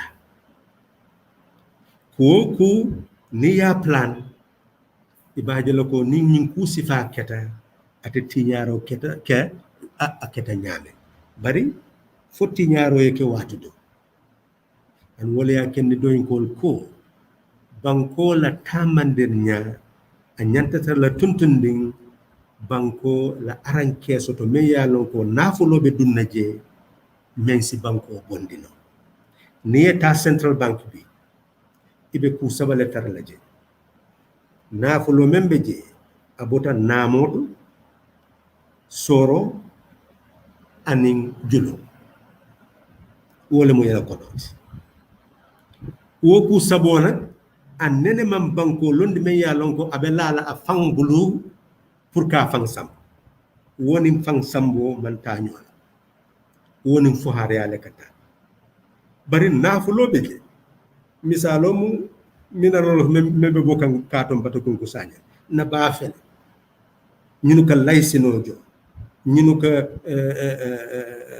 alamano jo ñimbe mu kodolete me ya lonko isa yelmande no yake ñemato kulungol amanke sanji tandulu ani woro ñimbe banko la kodo si bono je banko e bundal soto compinol soto wo compinol wole nataka ocean besang ani hotel do so e ka hotelol sa wo ya yitandi ko wo compinol billion wole bebul ñimbe si dunno aran kesoto ni dunta aran kesoto banko la kodom woto ibe do lande la akarala pour munki ku sifala nin ku ketame ya lonko mo nene ma mero ko abekela isi fem bondino je ka wol ma koy woto ku fula wala mu wala be mtolla tamande yaato ku me ya lonko e ka dol ma koy pour ye do ko ke banko la aran keso to ye fem bonde de ka di wala pour ye do ko ke pour yebo fo har ya kono o mo sila kinleti anin kodo e ka mem bonde je ka dol ma koy me ya lonko ita murund la keso kono so ni e banta jibe membe ko Sweden ani Norway nyolu ye la tamandi jamu muneti e mol me ya lonko nafulu tiomu e ka wolle bulandi ye tax jo e ka dunde aran kesoto so ni musol be jeme ya lonko ele dingol siata e si ma koy pour dingol finance domanding soto pour ka soniyande e bulu ni kata moti men ya lonko man doko ke e si feng dunde e bulu pour yeke ballorangote so woto e si mo ma koy no e wo kodoto pour que la ballo soniyande bari albesa kala mutako e Gambia banko kan na voletiol man sia woto pour que tax ke pour ka dunde aran kesoto amunto ko wo ba koleala pour que fo hare abel woto ndol la banko kan tamande nyame ya lonko asi fo hare abayno asina danda ngod dano ka tanka wole mu tamande at me ya lonko na banko la nafulo membe gota na minerals na bato na banko la compinol to isa dunde ayke cooperative bank ni yake cooperative bank woto mo klinklinal me ya lonko ibe senole la isi woldi jambandola turo ani sene jorongol yeddo koke so mu nek kala iba murun la keso kono ite interest jol woto wosi foare abayno dol même bota technical school isi wol makoy e milling machine ol soto pour kena ku jamata ko tuba nyulu anin fengol ka yelmandi ka ke fori nyoti so iba jama ko wol fanambe soto bunda soto woto isi mo jama makoy no bari ku me ya lon ko asi tintino je fanan wole mu ka satel makoy pour ye doko ke pour ka soto ke woto jama be soto kelane an kompinol be lala lola membe wo son yen misali fe dol me ya lon ko ika gadin doko ke ni gadin doko ke ka fo me ya lon ko cooperative bank le ba nondila asi wo be sanno sate kono mol men la fita wo wafila wol si kes ke londi ila kordal kono wo si supply di wolla ya wafi so ba jelo ko wo si ke no soto bundati wol bu woto Kachaa sutiya kamma me même fo kam pour ke jabi so ba jelo ko ni planning sita ko do membe dunna wo aran keso ni ñing tiñar sifa keta isi dol bondi je pour que wo mol makoy woto wo silafulo lebe keri kena dandango topoto ka hayna fo yaje ko ni hani ni fonyo nata ala tiñaro ate warala bari ye bunda fana soto me yalon ko ni tiñaro keta mote kala ka sada dani iba lon ko ila banko be tarla e poto pour que mako ngameda wo police fulo doybe wala tamandila na ye nyim banko marno okay abarka bake nde lafta men nyinin kala mbem dunde la koma demanding Elizabeth la nyinin kar foloto londo la karola ay nyinin karo men ke londo la bundala doy la police kono la wala doy la tarambulo kono nyimbe jele ko ka karan jiriwa gambiano beñe comme ka gambiano dada ila karam du malan kolla adum abe kala fenete mi alon ko ite school fees jola bare karam sifa siata le gambia kono ngajele ko dolbe je ke dimul tale rek ya di kapintal la ko mecho kay mecho kara ya di suder lalla wo di ni sifal melbe karanka wo karanya sifal la ani mol melalon ko ni sideline le ni bla sol kono la ntel fe dal bolta ku keno le faye baby sasale bela wala nyalle mambetia wala simol la mambetia melalon ko doy nga mune soto wolien na transformative agenda kono pour ñimmo sifal melalon ko be ñin karan sifal keka wala daral totay nga mum programme le soto wolien wala bu ñinin karo ñin men ñanta koy la molma ni banko man tara tamakan fang soto silola mo ka tara afambulu abe balul ñamen wobe kela ala mirayati amunto ko men yalon ko wobe banko marakan amanke ila hajoti pour ka jibe molbe balul ñamen aka fole fam ko man sakunda ta ben pen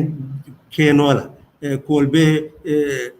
asi domandinke bari ite fanan fo yewule yake yalon wo be men yakende wo diamu sifake ke hanaka bi fahamuro manke bawo folo ni ko man sakunda ta nyinkela jumale mo wo man sakunda fo man sabe kere nata pour que wo man sabay kabiri ngo man sabayita mo kundale lot banku din kundale lot gambia din kundale lot woto gambia dingo wole tamu gambiati wole tamu ala fankasoti wole tamu bankoti wole tamu al hawati gambia tamu woti man sete je me ya lonko atele tamu wo dulati woto bawo gambia dingo le tamu wo dula beti ñanta wala yelmande a kake balurangote wala ya kendi nga tombondiro ke pour ga mol bulande pour ye tamande nya fintindi même ba kendi la woye ke balurangote woto ila jabero mo muneti folo doy pareta men kala men nene manke wala mu mol sa kala muta ko ikele dingo topoto nyame pour dingo ye respect ye buña ye muta ko alfati banko fana nyanta ala dingo topoto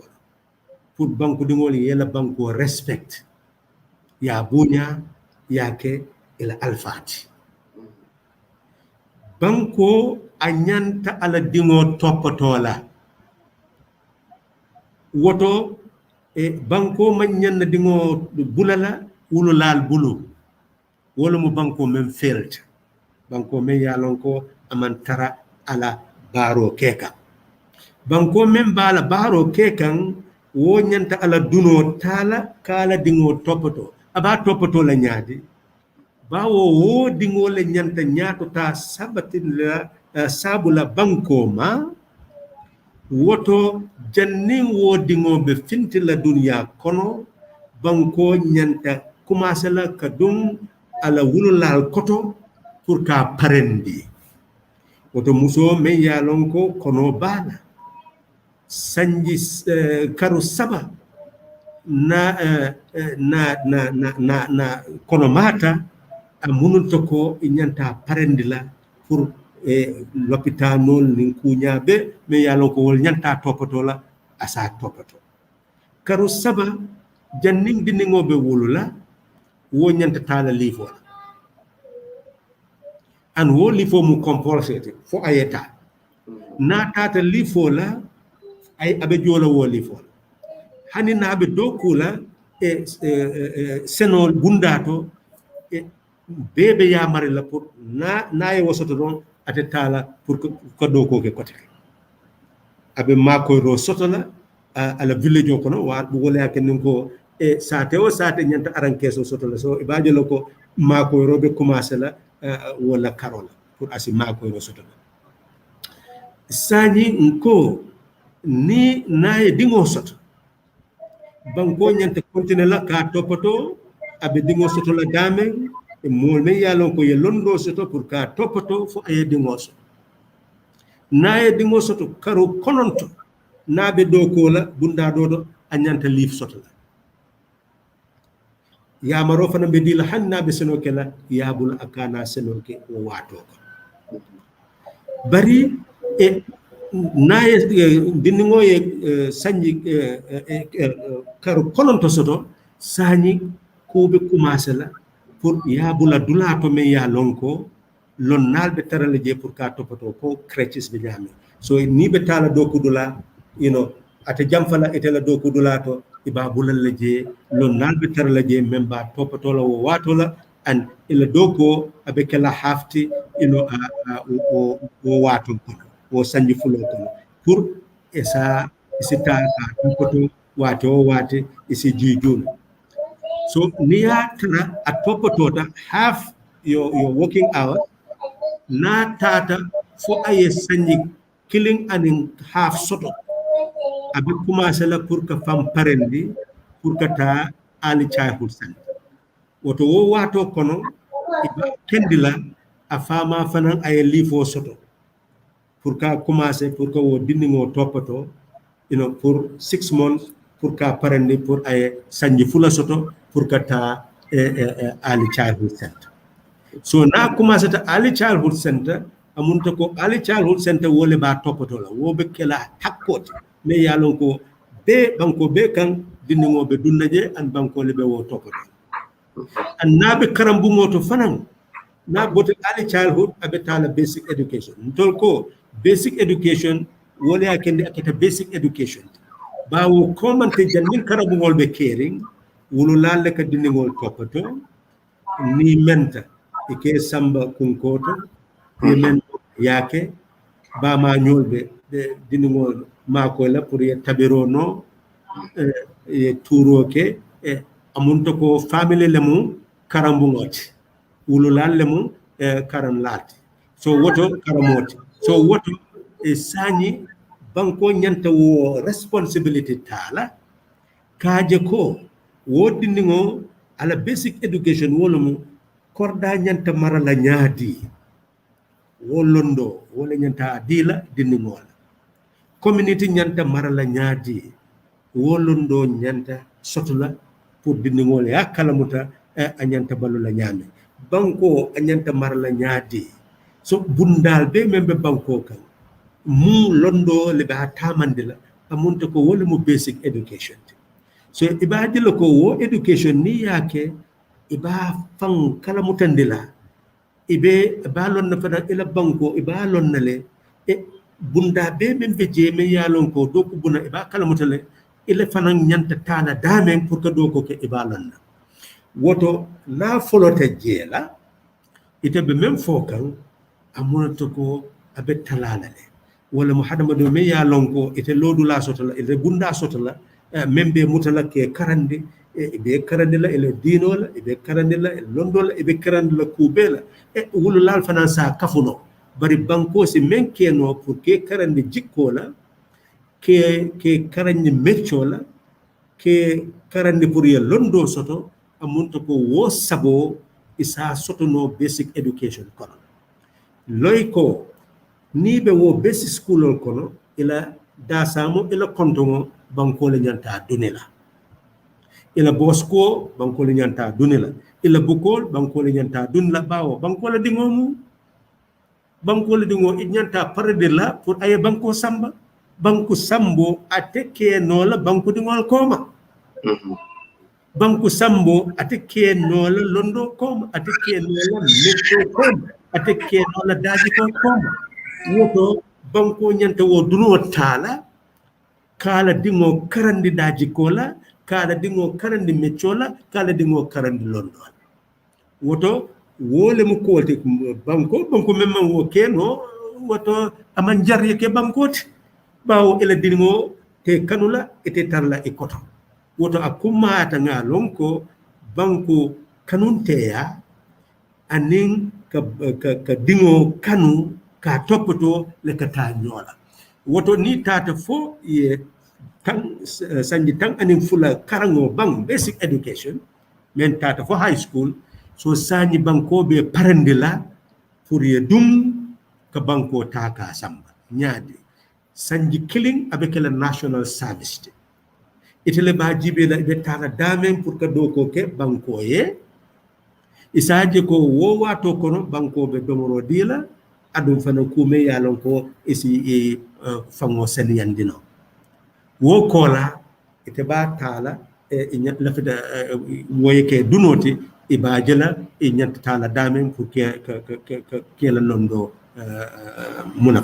munafan banko so woto akuma ta ngani kala muto ko doy be men foka wala mo banko dingo anyanta kala mutala ko ala banko nyanta kule kela pour ka ke banko jomati mo kana foko anyinin ka be men kele banko la kana anyinin ka ila banko be kela be men kela ila hani wo manke hakkiloti men yerwata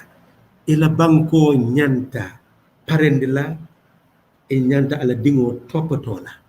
woto e nyanta ila banko nyinin kala anyanta men kela pour que topato pour yeke din kendoti naye woke inyanta pare la fanan ye londo men soto ye meccio men soto ye daji ko men soto ya dumdi ila banko koto ka dogundi pour wo banko yeba woto ila nyinin kar dula me ya lonko e mo ya londi bawo imam mako ro soto dawoda wato do dani role pour que nyin dina karambungo londi inyanta wol makoy la bawo jama ka jela ibuka duko soto ibuka lo ibe la londo kala nyami woto abete yata ka dungo karambu molto akeda arab karangoti nyaawo nya ka meccio dundije ka londo dol dundije ka dadi ko jol dundije pour que wol parende isi dumno ka doko ke ko hada monugol be nyanta doko kala nyami isi wol fanam bulandi dula dol betala fo china iko mune karanje ike la kamo karang den yake doctorate mune ya kendi ntolde agreement sotola anin arab bankol kam ko ni ñunu nata foye karango ke foye arab karano mune ya kendi te tano la je yake doctorate yake engineer te yake bung lolate o basic keno woto doy la programme mu walati banku dingo man nyala to la ko momo me ya lonko ibe banko kan ila banko nyanta dunna ikoto ke di londo la ke di meccio la ke di daji ko la pour isi fam parende ka ke banko la doko lati woto jikita ko ni banko tamata wasilo la mota jibe la ni mu christiano lati ni mu muslimo lati ni mu nen be ba lonno ko na nata banko doko to ntol be le nyanta kala nimbota je mo sila dino topoto Baraka Bah Sister Elizabeth even muted in it. Sorry. Okay, Uncle Halifa Baraka Bah ngamira sanya nga better understanding so the ning nga do policy do jube akafo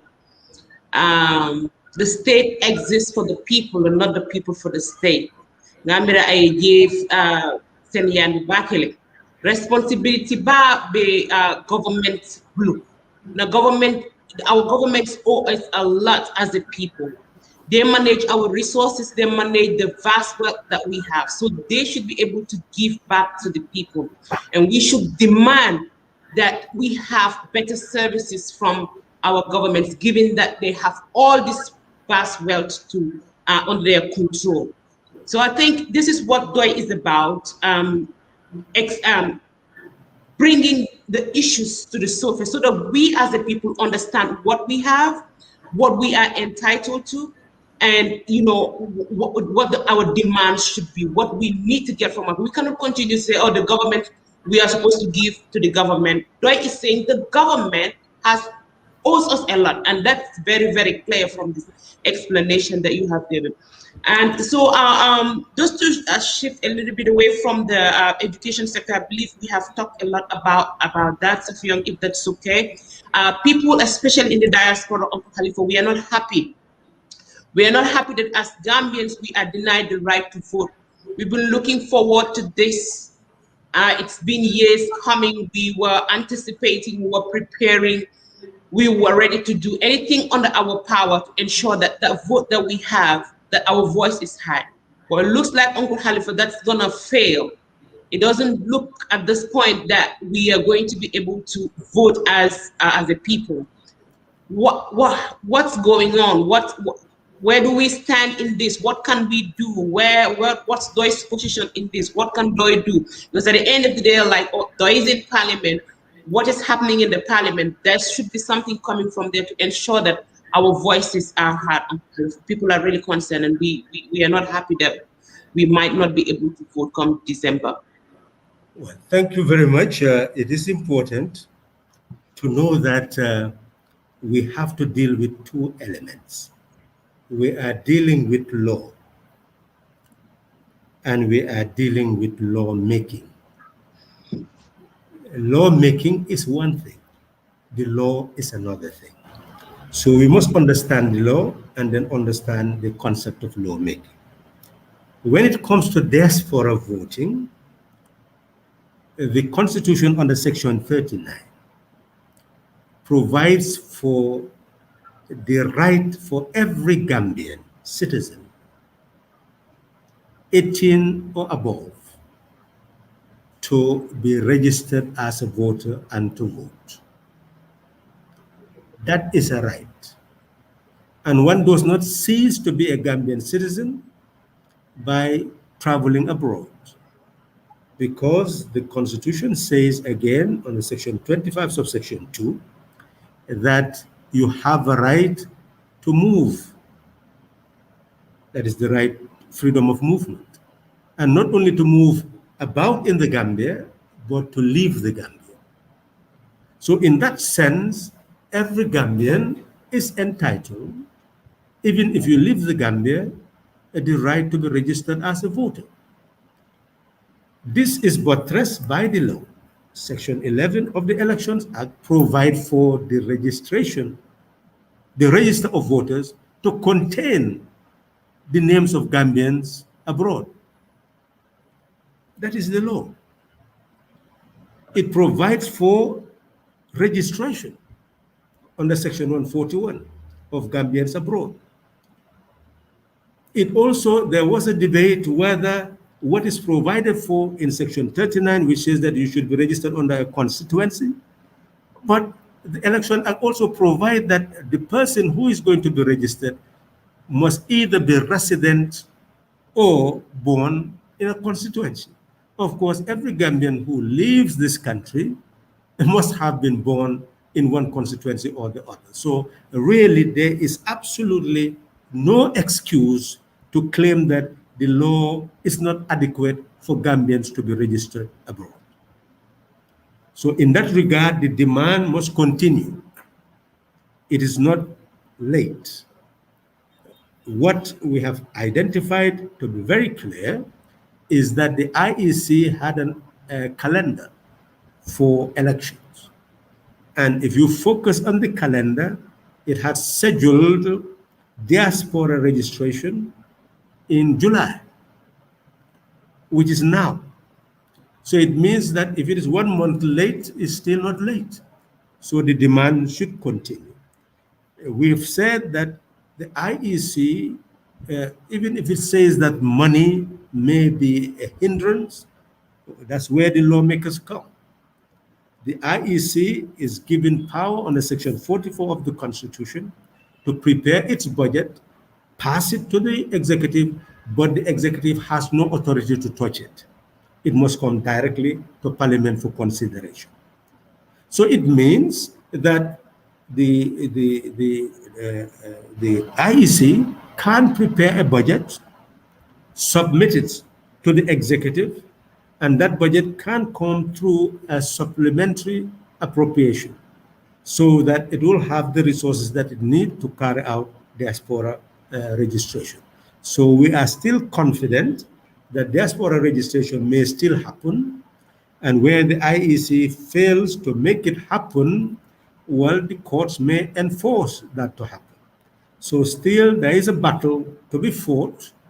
for diaspora registration and voting to actually take place. All is not lost. Now, when it comes to the lawmakers, one must bear in mind that there was the intention to promulgate a constitution in 2021. The idea was to draft a constitution, submit it as a bill, as a schedule to a bill, to the National Assembly for consideration. That has been done. The National Assembly had power to ensure that it is submitted to the IEC for a referendum, and then after the referendum, it means that most of the issues connected with diaspora voting would have possibly been addressed. The idea was also to have electoral reform after the constitutional reform, and it means that the electoral reform would have also addressed all the issues of diaspora voting. But unfortunately, the constitution never passed the National Assembly. It was derailed in the second reading. So that changed the whole equation. And finally, they brought a bill in terms of election reform, and that bill is still being processed. And that is why it did not guide the registration process. Maybe when it is actually passed and enacted into law, one will look at the bill. But the bill itself cannot change the equation as it stands, because the equation already is very clear to us. IEC is capable of actually conducting diaspora registration, and we hope it will do so. A little bit hope there, a little bit hope. I'm sure our diasporans are excited. What is clear is, one, you've established to us that the laws are there to guarantee that we have to vote. It's unquestionable. The Constitution guarantees us that. Two, it is not too late. So IEC, if you are listening, we are still hoping and waiting, and we would you know, diasporans don't play. We will use the courts if we have to, because you cannot deny us that right. It's just too precious to just lose and just sit by and have it go. So I hope IEC is listening, and we will be definitely fighting to ensure that our voices are heard. Safiyo abaraka bat ngamira diasporans will be kontana ko exactly, commensol konola mobi jela fa men ko honorable nyinin kala kaje ko diaspora eten be janne fota lafta le kata, because alafta kana Gambia ka register je bot ni amani min soto kana Gambia ka register kamurunare kamurun kote ke kata karte fay ko do ala boss foundation no pura okay, because what time of a year ataka 15 days or 20 days leave for us. So atena dola Gambia 2 weeks ay murunare ay na ko teki carte fa aussi ay na muru ko te kata carte fay, because ngamwe president for la platform wota ka fo abe Gambia no dan la mel be outside ye fly up kuntu na carte fay. So moya sa fait les comments akaw kusifal nyininka. So nisi won senandi domanding after nyininka do be mbul melni wo mate kilindi ngata o fana nga même fo men sénéat wole mu loi beje loi data lal beje e loi même be kéré ay même fo na bunda tang saba anin kononto na maral kango la ay même fo wole mu Gambia ding ne sanji tang sey soto kata santo ya hakko soto pour que kan soto nyim banko kan en wole mu carte kesot adum fanan e hakko soto pour ye register pour ya soto e Gambia ding ya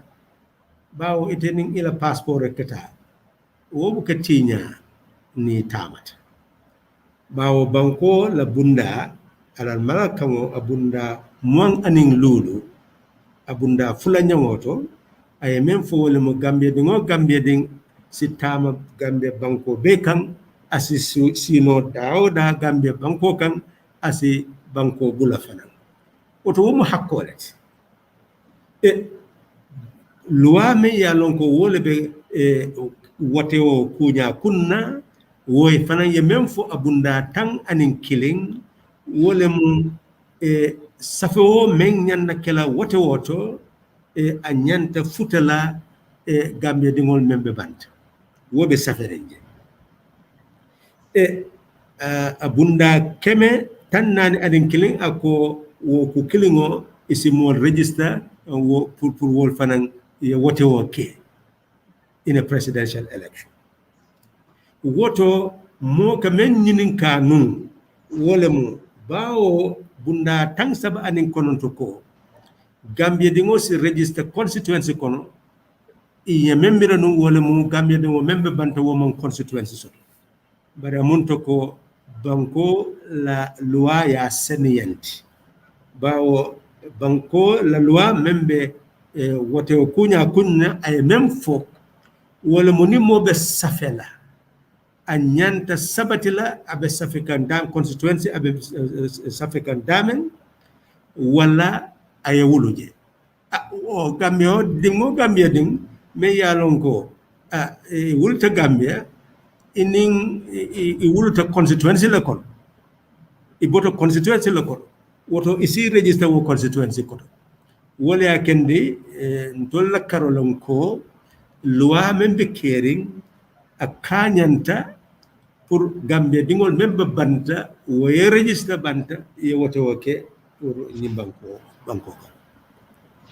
la woto wo koytale men ku mata fanan wala mo nga kala moto ko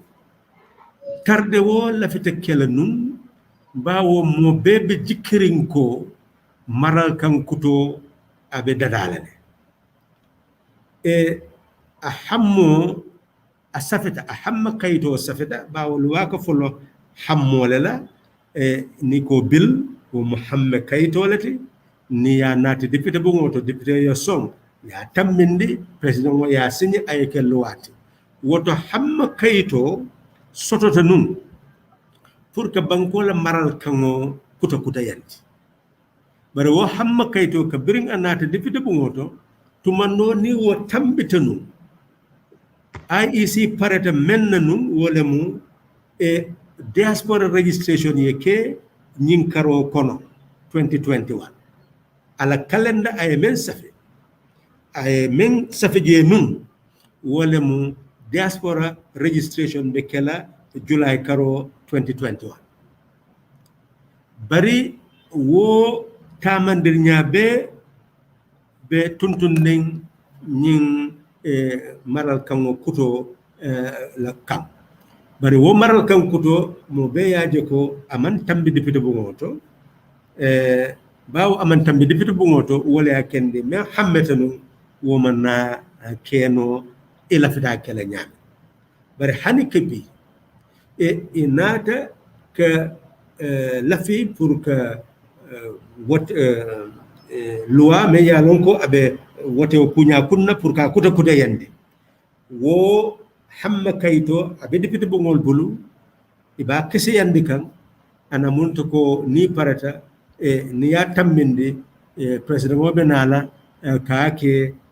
kala signoro ke wosinake luwati bari men kumata gambe dingol sa kala muto ko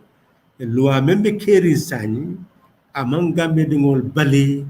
safe wala amang gambe dingol bali woto wala membe bant woto jikita ko hanika bi nin kato keta asikeno woto ni ayisi la fita balan na fanan kitiyo sa bulandi pour ayake woto hanika bi mo si jikki ko ko mambang fo baraka ba ke honorable ñinin karol be siaring bari ja programme o dum fele ataymo man jam fa bake bat had say ngamira setanole doy PDOIS ngalo ne nga xamé balé soto Gambia en ni Gambia no le carte fay doy yen adu ngalo na ñin siloma ibe carte fay le doy yen dalilo mi ngaken na ngofo wala mu do ko men albake kan duma nese fen explain no la moyr la ye melalon ko be siring karala imalon doy be muneto ibe ñi perceptiono me ngalon ko ya wala dundi kumul kono wala ñi miria me ngalon ko ya wala dundi kumul kono ka foyen ko a doy de kuma kan kendol be dale programme kendol be bulle bari la momansia ibe o mo si val yamar la munela melalon ko ibe sirin say ke la moy yalon akumayata pour molya kala muta ko nyaton kaya mu hakkili tamandri nya kulet bawo ni bu kela hakkilo tamande ite mo nyaton kaya la doy men karang Gambia la politiko to wole mu a folo dula fahamuro man tara akoto fo mol ya mutako man saya wole be kere an man sabuka kele so ni la fita ku londi la pour que wo man sa bondi e ka mutako ibe ala soso kanne wo wato ko be ku ke kan me ya lon ko ate ke nola woto mo man la ko carte keso si president mo gonti ntol nga wole tari ngaje ko opposition bebe balu kam wo ko ngalom fanan ko ni fahamuro mandum amunta ko wole be tarala jam fo illa woto doyen kol ko man la fi pour nga tara ñim banko kan ko wo opposition to malbe je kay opposition te fo woto ngaje ko ni la fi ta woye faling fo nga kena dunoti pour nga mol fahamu yandi ngalo fanan ko wobe melale pour que mol fahamu yandi atake la lung kilingot atake fulati atake sankingot asime woto nga wo duno tale wala ya kende nga newspaper londi newspaper me ya lonko e mo nene ma mirako e patisi newspaper sotono woto mo ngaje ko ni la fita la radio Gambia la na kangote futala mo woto fo nga jona ngo soto me yalon ko nte fanan na mireya joy fanan na mireya ase futa molma wala ya kendi fore ya lota ka banku di ngol fahamu yata e mo ka maybe wo be kala nendiro de mo ka tawle dorom safiyon mo men ka foko doy ko man long nyimbanko kan yalon wo mu chakano bawo doy la office Isafo union lem ko me ya lonko isa ntolka fo social clinic wole mu e kolya bunda me ya lonko ni torata imam mo soto membe dankula doy la forea le mo dulati me ya lonko isina ka kumboje amo mo jamala hajo jarata janne mo jamale kumbota janne dol man pare pour ka fo e mo killing lu killing sototo non ye mo killing mutan tala to fola e kabring ya bulan tata pour ka visit je aya fo je mo be ya moy ko tonya ntelata alala tonya dine nyaton ko bari insafo ala ani ñunu wala yen bonde ñim bata ko ako kabiri be mbute kan ñin finti tan ela newspaper to ñunu ta kan ñinen ka ok fore haye ñin lo ñaadi ta ko mbute ko tego nge jube ñala ko ha ngaje ko dal amunto ko it is al silata fore yala nte mu moti me yalon ko mu doya molete bawo tebe dan investiring albul man communication soto ndeba fo la nyaadi ñinu ye ñing information soto nyaadi ko kabiri wotumo imam ko teke woto safiyo bata me ya lonko alata banku dingol kan ñim banko kan first republic second republic ni la fitat ala tariko fola wallahi ila nyaajo be banna bata nga menje kolya nga men long ku me yalon ko nga kele duma first republic second republic hani sani woto wosiata la de woto molya lonko doy mu nya fita laleti aka banku dum wol nya fita woto wolya kende ngaje ko doman donc dingol be kala motoro kela e fo labongo ibe fang cikala ka fangta ibulu ka tara ifambulu yake ifanti woto doyla tactique mo wolati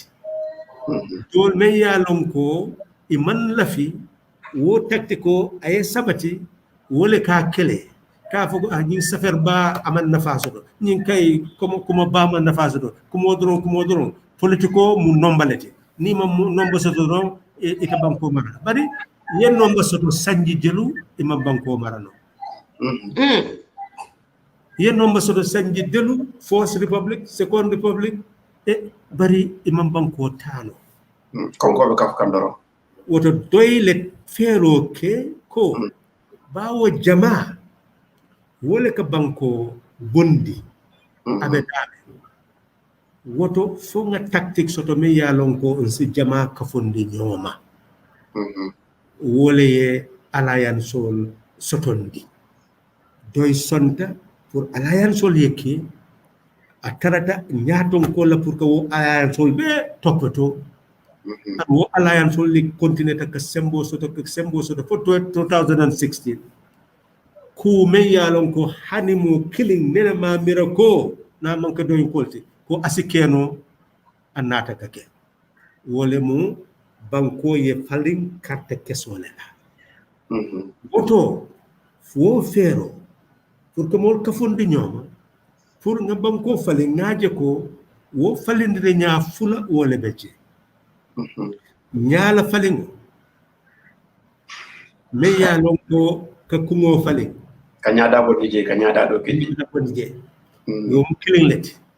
anin tamandir nya fale wo mu fula nyangolet ngaje ko ni la fita tamandir nya ko fala mol me ya lonko aman la wo tamandir nya la ita ka funde nyoma so woto ni la fita mo me la ta wo tamandir me man la tamandir ye ka funde nyoma foye tactico dada ye fero dada me ya lonko albesi son ama pour falingo yeke bari isa lonko wo falingo ate mol futandila wo falingo me ya lonko wole be fo hade abayla ase men keno wole mu ku me ya lonko akolyata asa talano ase bata talano ase fo hade talano ase ku jama talano bari ata bayno woto wole akendi doyin koli wo feroki pour tinne ne kafuño ngeki kilinti pour nga banko fali adum fana wo ketale so sani amuntu ko ntol ka mol karandi menna ko carte keso mu kangolete carte keso mu sembolete banko ni ya kango banko ni ya sembo ni ya ta ya karfa muma ibela banko ni ya sembo anin kango karfa wona wodo yake wodo fana yake fo mo nen siat yela banko de yakamo an sembo karfa mo kilima wala ke sembetiti dama sembo mu wala be karfa nga bulu ay ke sembetiti ay ke kantiti ay soldarol mara ay policeol mara na la fita se kima mala ko ngoga ite kilin la ka fo nyin kay fo ala nta bondi no la je wala meta nyim banko ko nta bondi no la doy ko ha asibono ila kango wala mu sembote akafundi nyoma don isa bondi mo malla fo anata aketa sanya bunto ko woto tariko wo bantale wo tariko banta pour ka foko carte kesote mansa bondila do yewo ban nyimbanko ka anin ala ka fujol bari doy la ka fo ko asikeno mol balanta ko ate keno ala woto anata aketa woto wo bantale wo tariko banta yemen nyininka wole mu nyin tari kuto me ya lonko amanke folo ka banko la tamande nya falim pour ko fohar ya bay ka banko ding ya sabatindi ka banko dingol ka fonde nyoma nga ke kilinti ay ke banko kilinti wo tari ko kumasata an doy ba tentenna fo ay futa anyanta futa la dami wo tari ko muneti safiyo ni mo nyininka sani jama ka foko banko la politiko tinyata si ko le be siarin jang do la fita banko tinyalan ko yalan ko ngole siyasa doro bari mo men yalon ko ye fahamuro soto iko si kare bari ni presidential candidate jibe mo woro soto membota wo siyoto o mo na woro wala soto membota siyo woto wo siyo abe ala dingol talala nyaadi pour ye fasaro ke ko yalan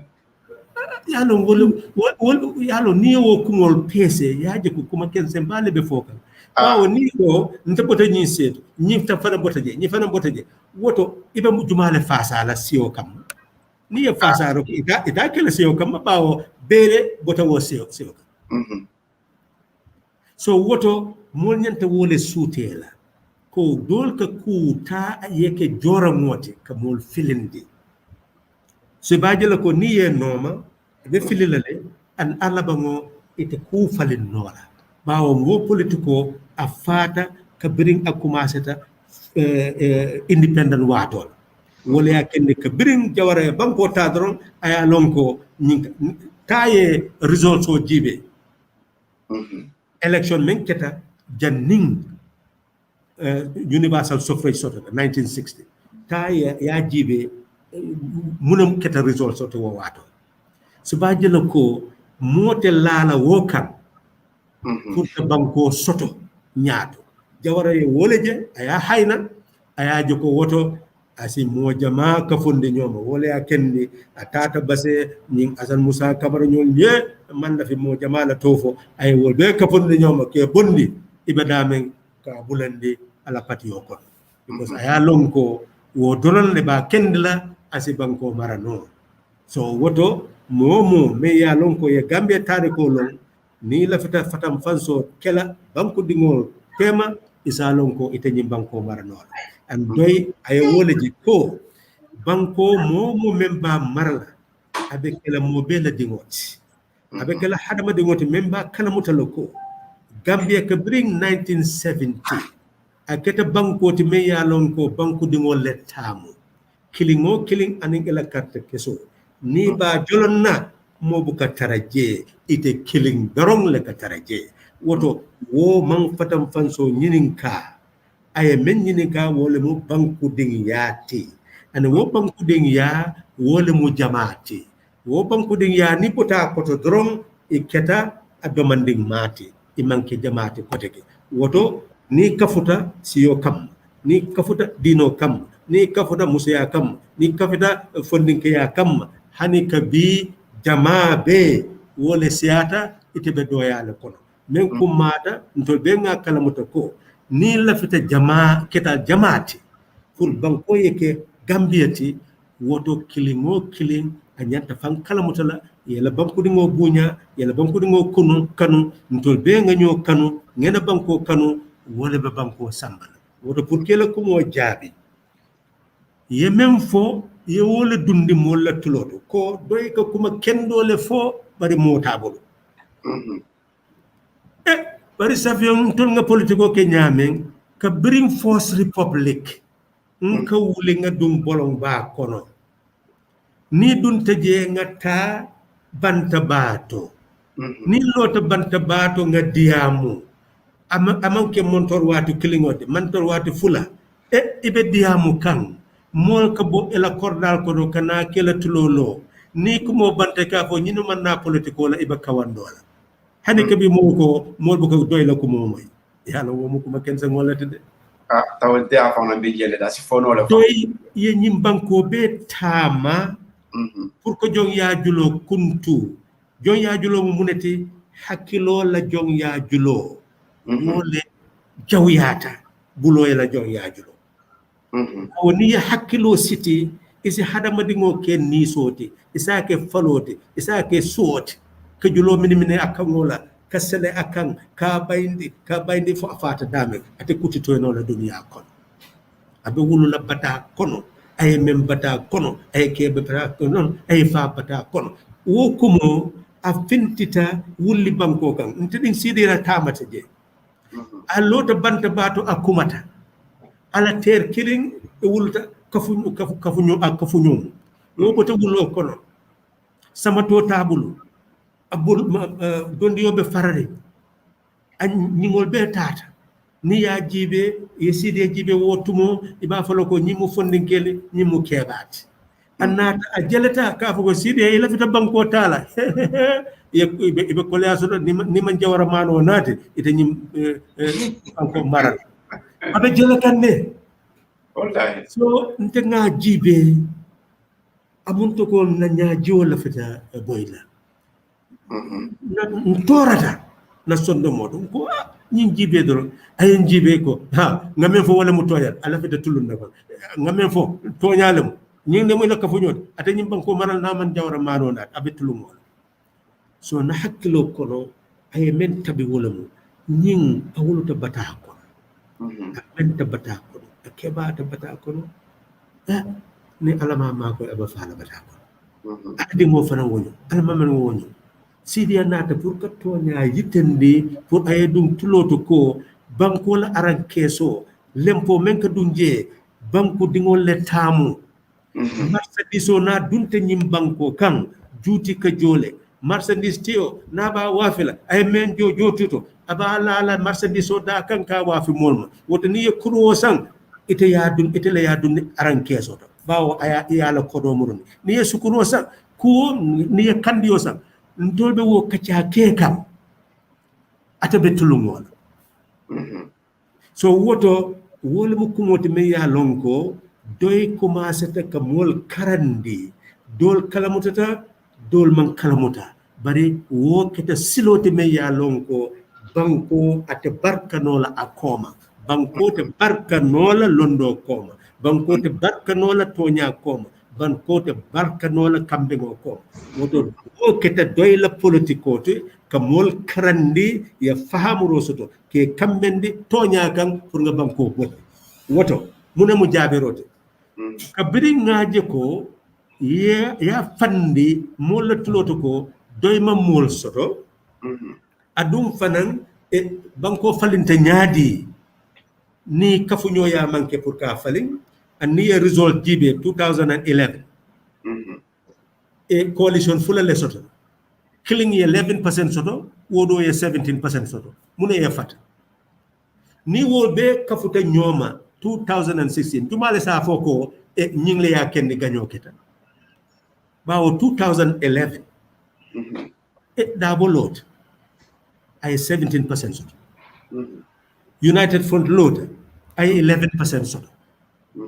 wo 11% to wo ye dabo jeje wo 17% e United Front jeje bare killing mang bojang katajang 11% soto da 17% soto bare 2016 wo bele kafuta nyoma ko banko fale woto amanke toñati ni mo lota ka foko ñing la mu kafu baate wala ya ken ni ganyo keta ni ye nya murmuta ye koma fele mun ya ken killing ye 11% soto the other 17% 6% different wala beje jumale sa follow from 2011 to 2016 mol mam bojang tajang so woto ben keta 2016 amanke mo killing la keroti jamala kerom ferolum wo fero wole mol bulandi julola be kafu ñoma pour que banko fale wole mo toñati sañi 2021 mota predict no la banko be wote wo kala ñaat bari ferolum nun pour ka yitende mol la ko doy mo jama man tara abulu bari be na lonko the National Assembly elections mo be ya lonko men hammeta wol nga independent National Assembly soto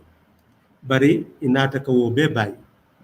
en mo men ya lonko ay loda e support jama soto man la fi pour que dum je baake tuma do ñaaton si wo senyen bari pour que la ko mo jaabi e mo ñanta men kala motala wala mu fero le munu mo men man la fi doy yemuta pour ka foko mo te doy bulo so kabirin wo fata nata kaje ko e UDP ay rally bala soto abe congress soto mo commencé ta ka foko ajibe dorom li ning la mo majority e NPP nata ka whole stadium amon to ko amon fa another majority anyimbe kita wato me yalon ko covid-19 be ken woton tol nga men kala muta wala mu ñunul la fita doy damay la ñame wala mu kayitendi ko doy tonya babulu bari molta bulu ya bambande so wo ya kendi jama ni kuma ta dono ba he ñim pade maybe ila dinno wala wato la wala ila mamar la wato la ibe banko tala kana mol batandi so iba doyandi la ibulu fu mol silata pour ka doy support in public ni ko doron mo tebulu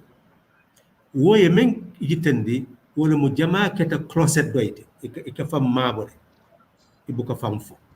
e ka taraje don ila sondo moto e ranyo ko doybe banko ta so wala kendi janning doy la ton nata ko ntekela ninkela rality ba o rally jama be nala bari dol baaje la ko UDP la molten NPP la molten so mol table wala kendi ntol fanan ngena fero ke pour mol ya lon ko doy mol be doy bulu wala caravan wonati kabringa caravanol dundi mol commencé ta pour que doy je num futata da woda doy kol membe mabore e ka muneke e ka finti kene bato na pati o fele an safiyon ni wollo ta ka fo kana pati o fele ni doy tambita e ka lon ko kolya dum ta wo sate ko te kede wo community kono wolte sino no la ko deke ba wodo en kolle ka wuli kata korda o korda ka yitendi ila patio la programme mo nyame amune akene mo nyanta ila patio support wol nata ke barama bati sani femmang sumuya ntolla tactico wole ko sumuyande do manding bari lungo lung nyidube kiloro ke kan doin ko fintina doin ko fintina bari na fero mu menti wala mu ken activistol train ni doin ko be pareta ni doy wulita ade sumuya la ko kede bawo caravanol le be kontinela wodun west coast kono hani ninga caravan saba soto mol ba jela ko doyin kol membe mabaring wo bebe fintila an mol men ka ko doy mam mol soto wol ba jela nyala ko mol be doy bulu so amonto ko na kafura ngo be siala ba ay abe se mo soto la ba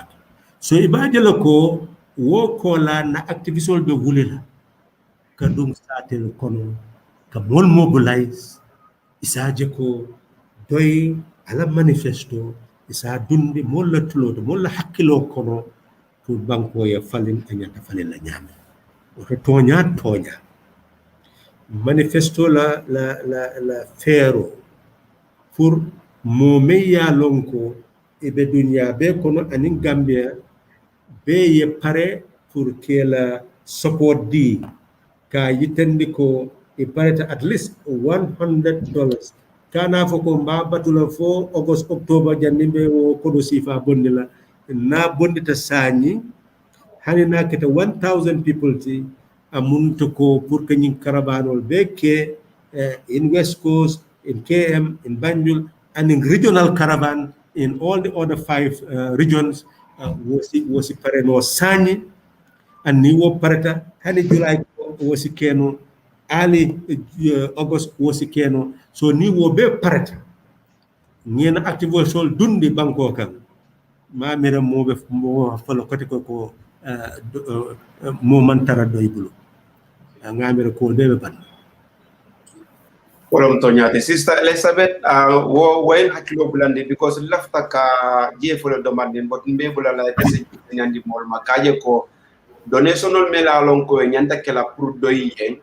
aning be $100 pound o euro momo ni be dawada ye 100 bondi natara ko yokuma kawol mel moy jang yalo ne ko wol sa gambia bondi non ite fana nga watuli bang yelo 100 o nyim bondi yake doy kundo doy yeta ngata banko ta because pareta le sai ka banko nyita so nse bula tay mo fela tata ise gambia nol hakilo bulande wala. Yeah, Baraka Bah, thank you very much, Uncle Halifa Sallah. Ko ni mu doy di ngoti. Ni ye doy la policies moy, ni ye doy la leaders moy ye diam ika proudly. Ika kontane, ika proud party yo del ka yalo ko ibeti ye idun te party yo min kono. Party yo min ye londo sot. Party yo min ye policy sot. Party yo min yalo ko ibuka dung any kuomi yalo ko amang betia iboka taraji so ika proudly ni doy moy ni policies experts so kuomi munti li wax bi moy we need money. We all know that it's money that will finance the campaign. So there's a challenge out. 1,000 people, $100 or £100 each will take us a long way in this journey, in this campaign. So the GoFundMe, I think Musa's put it up, or was it you, Safiong? It's there. Go and donate to the party. We need the funds. One thing you need to know is that DOIS principles would not that we would not compromise is asking for donors from outside sources, from anonymous donors. That is something that's not DOI. Other parties will do it. And that says a lot about who we are as a party and the principles that we stand for. So because we are not going to take a donation of 30 vehicles or 50 vehicles, We are not going to have somebody donate, somebody that, especially not a Gambian, just give money to the party, huge monies. We could have taken that if we wanted to, but that is not the DOI way. It is to our advantage as a country to know where our monies are coming from these political parties. Because if you have anonymous donors that are giving to these political parties, you are selling your country, because these people will be calling the shots when this government, when these parties come into government. We have that issue right now. We're dealing with that in this government. So DOI will not do that, but it is us, the party members, the children of DOI, the sympathizers of DOI, who should finance the parties, programs. So this is election year. 1,000 people, $100 each, or £100 each. Just don't contribute, mobilize, and get other people who are DOI sympathizers to do the same.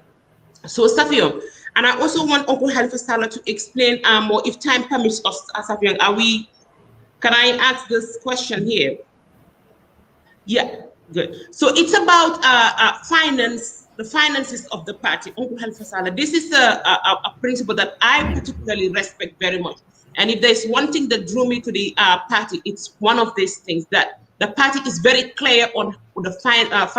finances of the party. We do not want dirty money coming from, where we cannot account for. It is clean and clear that it is us, the party members, who are giving towards the party, unlike what we see with other political parties. I want you to explain why this is, and why it is very important that as a political party, we uphold this principle. Well, it is very significant that we ensure self-determined development. And we, the Gambian people, have to prove that we own the country. Once we prove that we own the country, then the country cannot betray us. Otherwise, one faces the consequences with spirit. We are convinced that if these 1,000 people put in the money that they have, they can always claim that they finance this campaign. And when the victory is attained, they can claim that it's their victory. And it will be on record for eternity. It will always be there that these are the people who put in what they have in support of this manifesto, which we will be spreading with accelerated speed to every home in the Gambia. We'll be empowering our activists. We'll be empowering the caravans so that we work together with speed to reach every home. We will ensure that each activist in each village will have the T-shirt, will have the emblem, will have what it requires to show pride in being part of DOI. That is really the objective. We want to work as a team. There are different people doing different things. A good example is the Congress as well as the launching. Combined together, we have distributed almost 5,000 T-shirts just for those two activities. Nobody will ever claim that this was done by an individual or by a patron. Whether rich or poor, any person who is contributing to DOI, you contribute with your heart.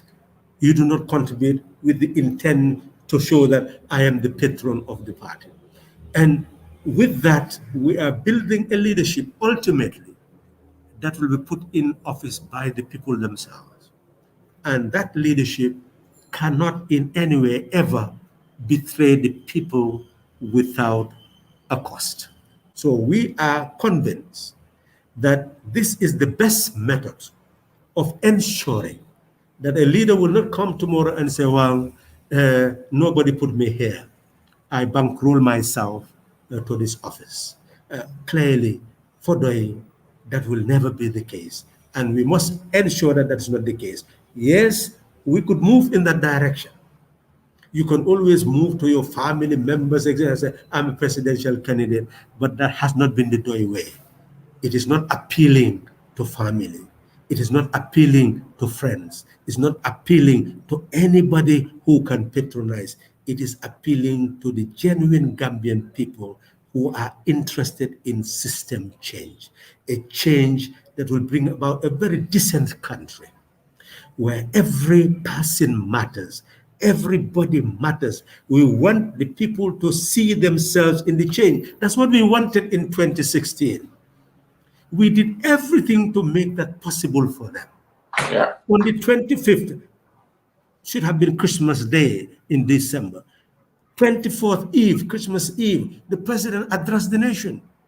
And the information was that we will have an expert bank. We'll have an agency for sustainable socio-economic development. And the purpose of the expert bank was to ensure that every Gambian who has something to contribute will send their curriculum vitae, and then we'll create a database for that.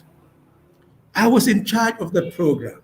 We even hired a consultant to create the database, and many Gambians sent their curriculum vitae. And the idea was to cluster them into areas of expertise so that we can work out a program for the country. That's what we intend to do if DOI is in office, is to get every Gambian involved. Mm-hmm. Even if you have resources, we'll make sure that nobody will allow those resources to be wasted. If you want to invest, you will have a clear channel of investment where you support the country and the country will support you. We want a country owned by the people. We want a country where the resources are owned by the people. We have said that with DOI, land that is in the hands of the government will never be sold because it belongs to the people. It is land that will be for low-cost housing or to provide facilities for development or compensation for some people who are mixed up in a land dispute so that to settle their dispute. That is how government will utilize the land belonging to the people. Exactly. So we are saying that in a place where others will come and use our women and say, cultivate the land and then we pay you, no. We will give them the fertilizer farming in place so that they own that land and then work on it for their benefit. This is what we are talking about. So therefore,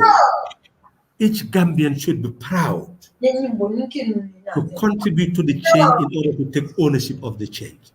And this is self-determination, self-determined development, self-reliant development. What we want is to use leaders as tools, as you have rightly said. It should be government for the people, not the people for government. The government must serve, not the government taking from people, enrich and at the expense of the people. That's what that slogan means. The government for people. Bring the money, bring the wealth, bring the property of the people back to them. Let them take ownership. And therefore, they can stand anywhere and say, we contributed to this change, we own this change, and nobody can take it from us. We tried to do that in 2016, but things did not end up the way we aspired. We don't want that to happen this time. We want the change to be brought about by the people, owned by the people, and claimed by the people. Then there will be no betrayal. Mbele amoy nyola Gambia nolu change as happen nole na lafita change happen. Telenti mbena kuma kan laba menga lon ko mbadi la moy la wala minte mbalde challenge la. Comment section ala sa feje alafta ka jalle donate doye. Momon din say ni ben jibe kan ye challenge ye donation o ke doye molbe jere mela lon ko e batala e be registre sono tale say contact nole e be donation o men kala aman doya e fe o fe soto ni sa donate no science te janne me programme enla ya donate honorable malon fo ila time o bandal ba wala se nyini kano to ke question la. Well, I'll still listen. Yeah, you can ask one more or ask questions. Because Cabri coalition of Mo Hakilo Bulata. Muna Kenin Gambia la Kano Fudati is no more Kononinto. Cabri ya Jamaica Manson. Leaders of Bay Cafunyo Makata Senegal, even the Masi, the Gabiano, Tetbulajang, Kal Hakilo Tenkundi, Radio Bay Bantamas Maketol Kono, Ni Fano Katabi, Kafola Hande Fasala Konyadine. Munete hanyindi foy kalo moyen ka fayen ko ni la time banta imam finti jam mo level ka fay ko dictator lom because nte maje ko dictator lom because I made dictate no nte ngaji tyrano lo mati comme Suleiman Bokar Bah ka funya tyrano ni dictator parce que na e mo jama dictate I made dictate no adi hani telephone kalo ay ka fayen ko ni la time banta imam finti jay be kala rebelon Gambia be tulo ya moy ñol yimu hani le soto fo Gambia la kano futate wotole wolo ñinin karo yalon ku fulelem killing hadamedingo si keno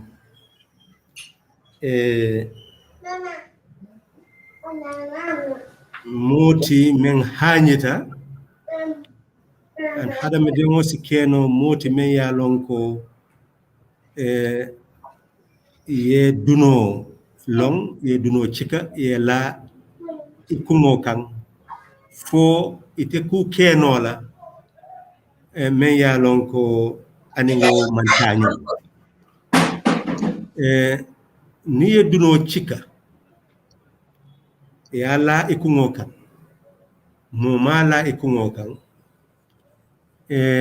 amuntu ko ibuko ku mira fan men yalon ko wole mu ka faylam woto folo safiyon ka bring Adama Barrow tomponta coalition la fitanum pour ngake ala diamulat ko hani sani atelemu candidate atele nyanta fola alla ta jumalla pour wosi diamu akawol anningol atele ala bulo chodi ko nga Halifa Sallah le tom yalla ngomu dunolet to kabirin wodu no cikata kala ngam ngaje ko nyanta dunna campagne kono fondin kelme yalon ko e benene role be ke control kena campagne organize pour setano kana fintije ko wodiningol be mara fo campagne keta anyanta kala nyamen ntol be futata Banjul one Gambia one nation one people nendiro be banta ko fu ñoya dunta donc din ya kano dunta campagne keta wonya wole ya kendi fanan même mu jammet ayaje ko men ke kunun kamol aras ke dundi jang kelo ye finti jang ayaje ko wo be manke kasabo keta wote dula ay result lo ntol fana nga result lo bawo doy office le keta dulati men ya lonko nga groupe landije membe kolbe information be tala wo watola wo information kadi intela pour nga kanamuta membe keri nsi president mo yamar kabrin tol nga lonko gagnata wotumo IEC ma fofan jamme fanan ya lon albe ya kalamuta ko jamme telefono ke nga explain mo ya moy la sani ko IEC office woyena number soto woyen kille ko ye information soto state house ko ilafita diamula nte nge sondi pour yena number di woye calling ke an bala jahumpa honorable bala jahumpa wala ye calling ke ka foko sani president lafita pour ka Adama Barrow kili ka sonko aboyitale fo asala nomba soto ko ha o mon kolya bari janning be la nomba de la mbatu folo nga call den yang call nga call ka foko abatu telefono be nala amonto ko ibe kuma di ma soto e balle jam ko kilo ke kota ko ha nying nomba call aya call ngamira même fota Gambia dingol be ya moy ñola jamme sonto go e aboytele moro ni wo keta ite be tema so sani atata a balanta ko ate sonna kote adum fana ngalon ko aboytale IEC la minimana kumo ngalon ko wo be mu mistake quality bawo ntol be ngalon men keta foka ba tonya lonte so sani amul to ko atela fero anin tela fero wala be nyokam pour que banko tundi wala ka banko bon an tonya nga men long tari koto nga men fanan long na londoto watu do mobe ku kelame ya lonko aman la fa kela bari asi sila kake sila nyasi mo kendi ku jamala so wala ya kendi ngaje ko a dangerous ta bake ni kumalal deita ye jamme bula anin ala hakkilo dammati bawo na jakalita asi ku jama kelo so wala ya kendi ka bring asonta ngalon fanan ko e loi be keri nyamen e mol jikita men na wala mo wolungo ka bring asonta asomo adama barobe tala state house bari bankola maral kango ye memfo wala mo wote wo ke sanji sabo kar sabo kono janning e nying la wato be banna marro be ban woto ni wote wo ke ta hanika be ku killing desata je me ya lonko wato namansi atalabe kala nyim banko la president kabrin wo kala motoro ke wala ya kendi no mol bulandi ila hakkilo kono ko mo nyanta tenkunna tele tang aning sey ala marolo be banna january karot na bananta abe kala rebelote wo pour que mol karande bawo ni wo man fo wo wato kono na mol be jakale la tumono isi ku keno nin kelo boyta doron amonto ko ku be jakasita so wala ya kendi wo ko mo fota ay senea pour mol ye tenku an wala keta fara fulan jango wato me yalo ko president baro be tala ayam bulandi ay nyininka ni la fete no betal bari ngalon ko ntol be ye nyim banko bula ate anin ala kumala jumale be information soto la kotek nyim banko ka so monto ko kol bantale so wala kendi kasi na kumata ko le mu pour ka lo go coalition be kerine go ni coalition man tar kerin banko kan amonto ko fota bele la ani ku jamasi keno woto ñimbe mu ferolati pour que police olje que loi olje que sécurité olje pour que bulandi wol be yetenko bawo ni wol man tenko ni wol man kalmuta membe keri ni jakalita seytano si dunno woto wo be pour que seytano duben isaje ko mo be anin hakkilo yeta hani jamme fana anin hakkilo yeta yalon kabirin abalanta ko election results mam aya bayle jabiro membota adama baro mo munati asa jabino nun ko ntolbe kelela ntolbe wul hani ite mengfo isa ya fole doron bari yalon woni loi man taño so abetata ya yesong ya memfo ya kontinala bari ni man so inyanta mekela yalon ne loi yalon kabiri jamme o ko moy ay munake wo somo atata to the Supreme Court pour kala petition sambaje so yalon wo ya yitandi ko ibe hakkilo dundi kan ala hakkilo kono pour naya tamande isi banko tenkundi ngata luasilol woto natara Gambia banko kan wole mu ka hakkilo tamande isaje ko soldarol nin jamme ñun be sil hakkilo tamande ngakol noma fo asisonia anyanta sonia la nyame bantaran kol fanan me yalon ko ibe hawjiri do lafita soldaro le nak banko ta Gambia dingol jama fanan ka fo ko jimu waste time wolati soldaro nyanta nala doron ka jamme faaka bondi wol malong bonkas men tarata state house ammunition mem tarata nyim banko kan wotumo en soldaro membe jang Casamance membe koma ni kelo botanum amonto ko ntolbe continue la doron na luntang yala na banko kam bawo Gambia de ngolte nyim banko marala kote ke woto kumma hata ka kala moto ko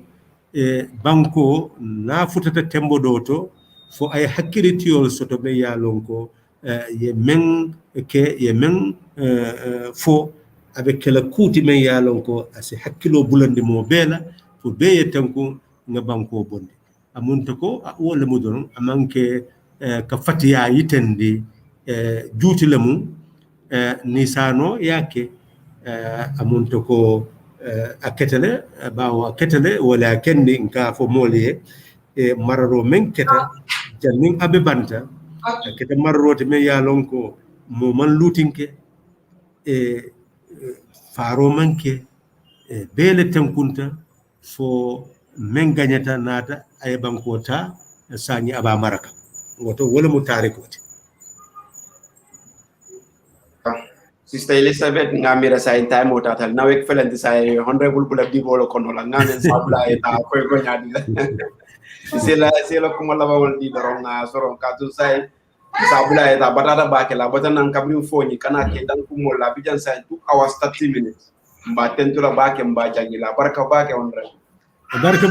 an lafita safi yom moliya kala mutako kuma nta fola kuma kensa ngo ba o mu nendi role bari kumol men ka fo men man nafa soto na mol nyanta kala mutako nyimu fero leti dorom pour que mol la hakilo janjanni bari abuka mutabake Gambia banko kan sani ka wuli ka foko Halifa Sallah ko naye banko ta ba wa fi la Senegal yalon ni kuma sifa ika moy dol bulu wala ning abuta fama buta den so kuma jama me yalon ko ika fole no bare be second round sotolalde because new program mo jing fonga second round soto nga continue because bare aliyata lo kala motala donc wol man nafa soto jang doy be buñaring mol ba mutakan wo kuma sifal fan kan ma koy le bake because mol kaje ko ika fan yala kan yalon kuma me yalon ko mol ya mutako fan yam wote kala kuti membe patiom do ma koy so alnimbara Baraka Bake, thank you so much, Uncle Halifa. Thank you for the time. Safiyong ngamira kumo senia telesanya nte minye kontande ba fangole mintiko diaspora there is a possibility nga vote kinke nama soto IEC salonko for solve jele de yo ani Uncle Halifa Sallah made very clear that DOIS way has always been eradicating ignorance. DOI has invested a lot of time, a lot of resources in educating the Gambians. And so we are proud as DOI products when we hear people say constitution, DOI constitution multi. What that indicates is that we have been talking on issues and DOI has been educating the masses. And so we are proud of that. We are proud to associate with that. And so now is the time, like the old woman says in Brikama, I cannot get this woman off my head. Nyo nene le banta sany, mote mo nene no la sany, alinga nyinul noma, ninga nyinul noma se bobat hakam. That is very, very, very important. That was the mother's plea right there. And so I believe Gambians have got the vision. Now it is left for us to run with it. Let's own it. And what we are doing is amazing. I've had, on the different platforms, people going house to house, mobilizing and, educating people on what DOI is all about. This is the way. If we were doing 10, let's add 10 more. Let's keep pushing. It's our country. We're going to reclaim it. We own it. And we'll do it. I believe come 2021, the story will be different. And Gambians have bought the ideas of young. We'll continue pushing and continue engaging and having people continue to mobilize. Thank you very much, Uncle Halifa Sallah, again for the time. Thank you, Safiang, and thanks to our esteemed listeners. We are very grateful that you are here. Let's continue to push the message. Thank you all. Thank you very much. That is the message. It is our change. It is our change. That is the message. It is our change. Take it. It belongs to you. Thank you. Good night.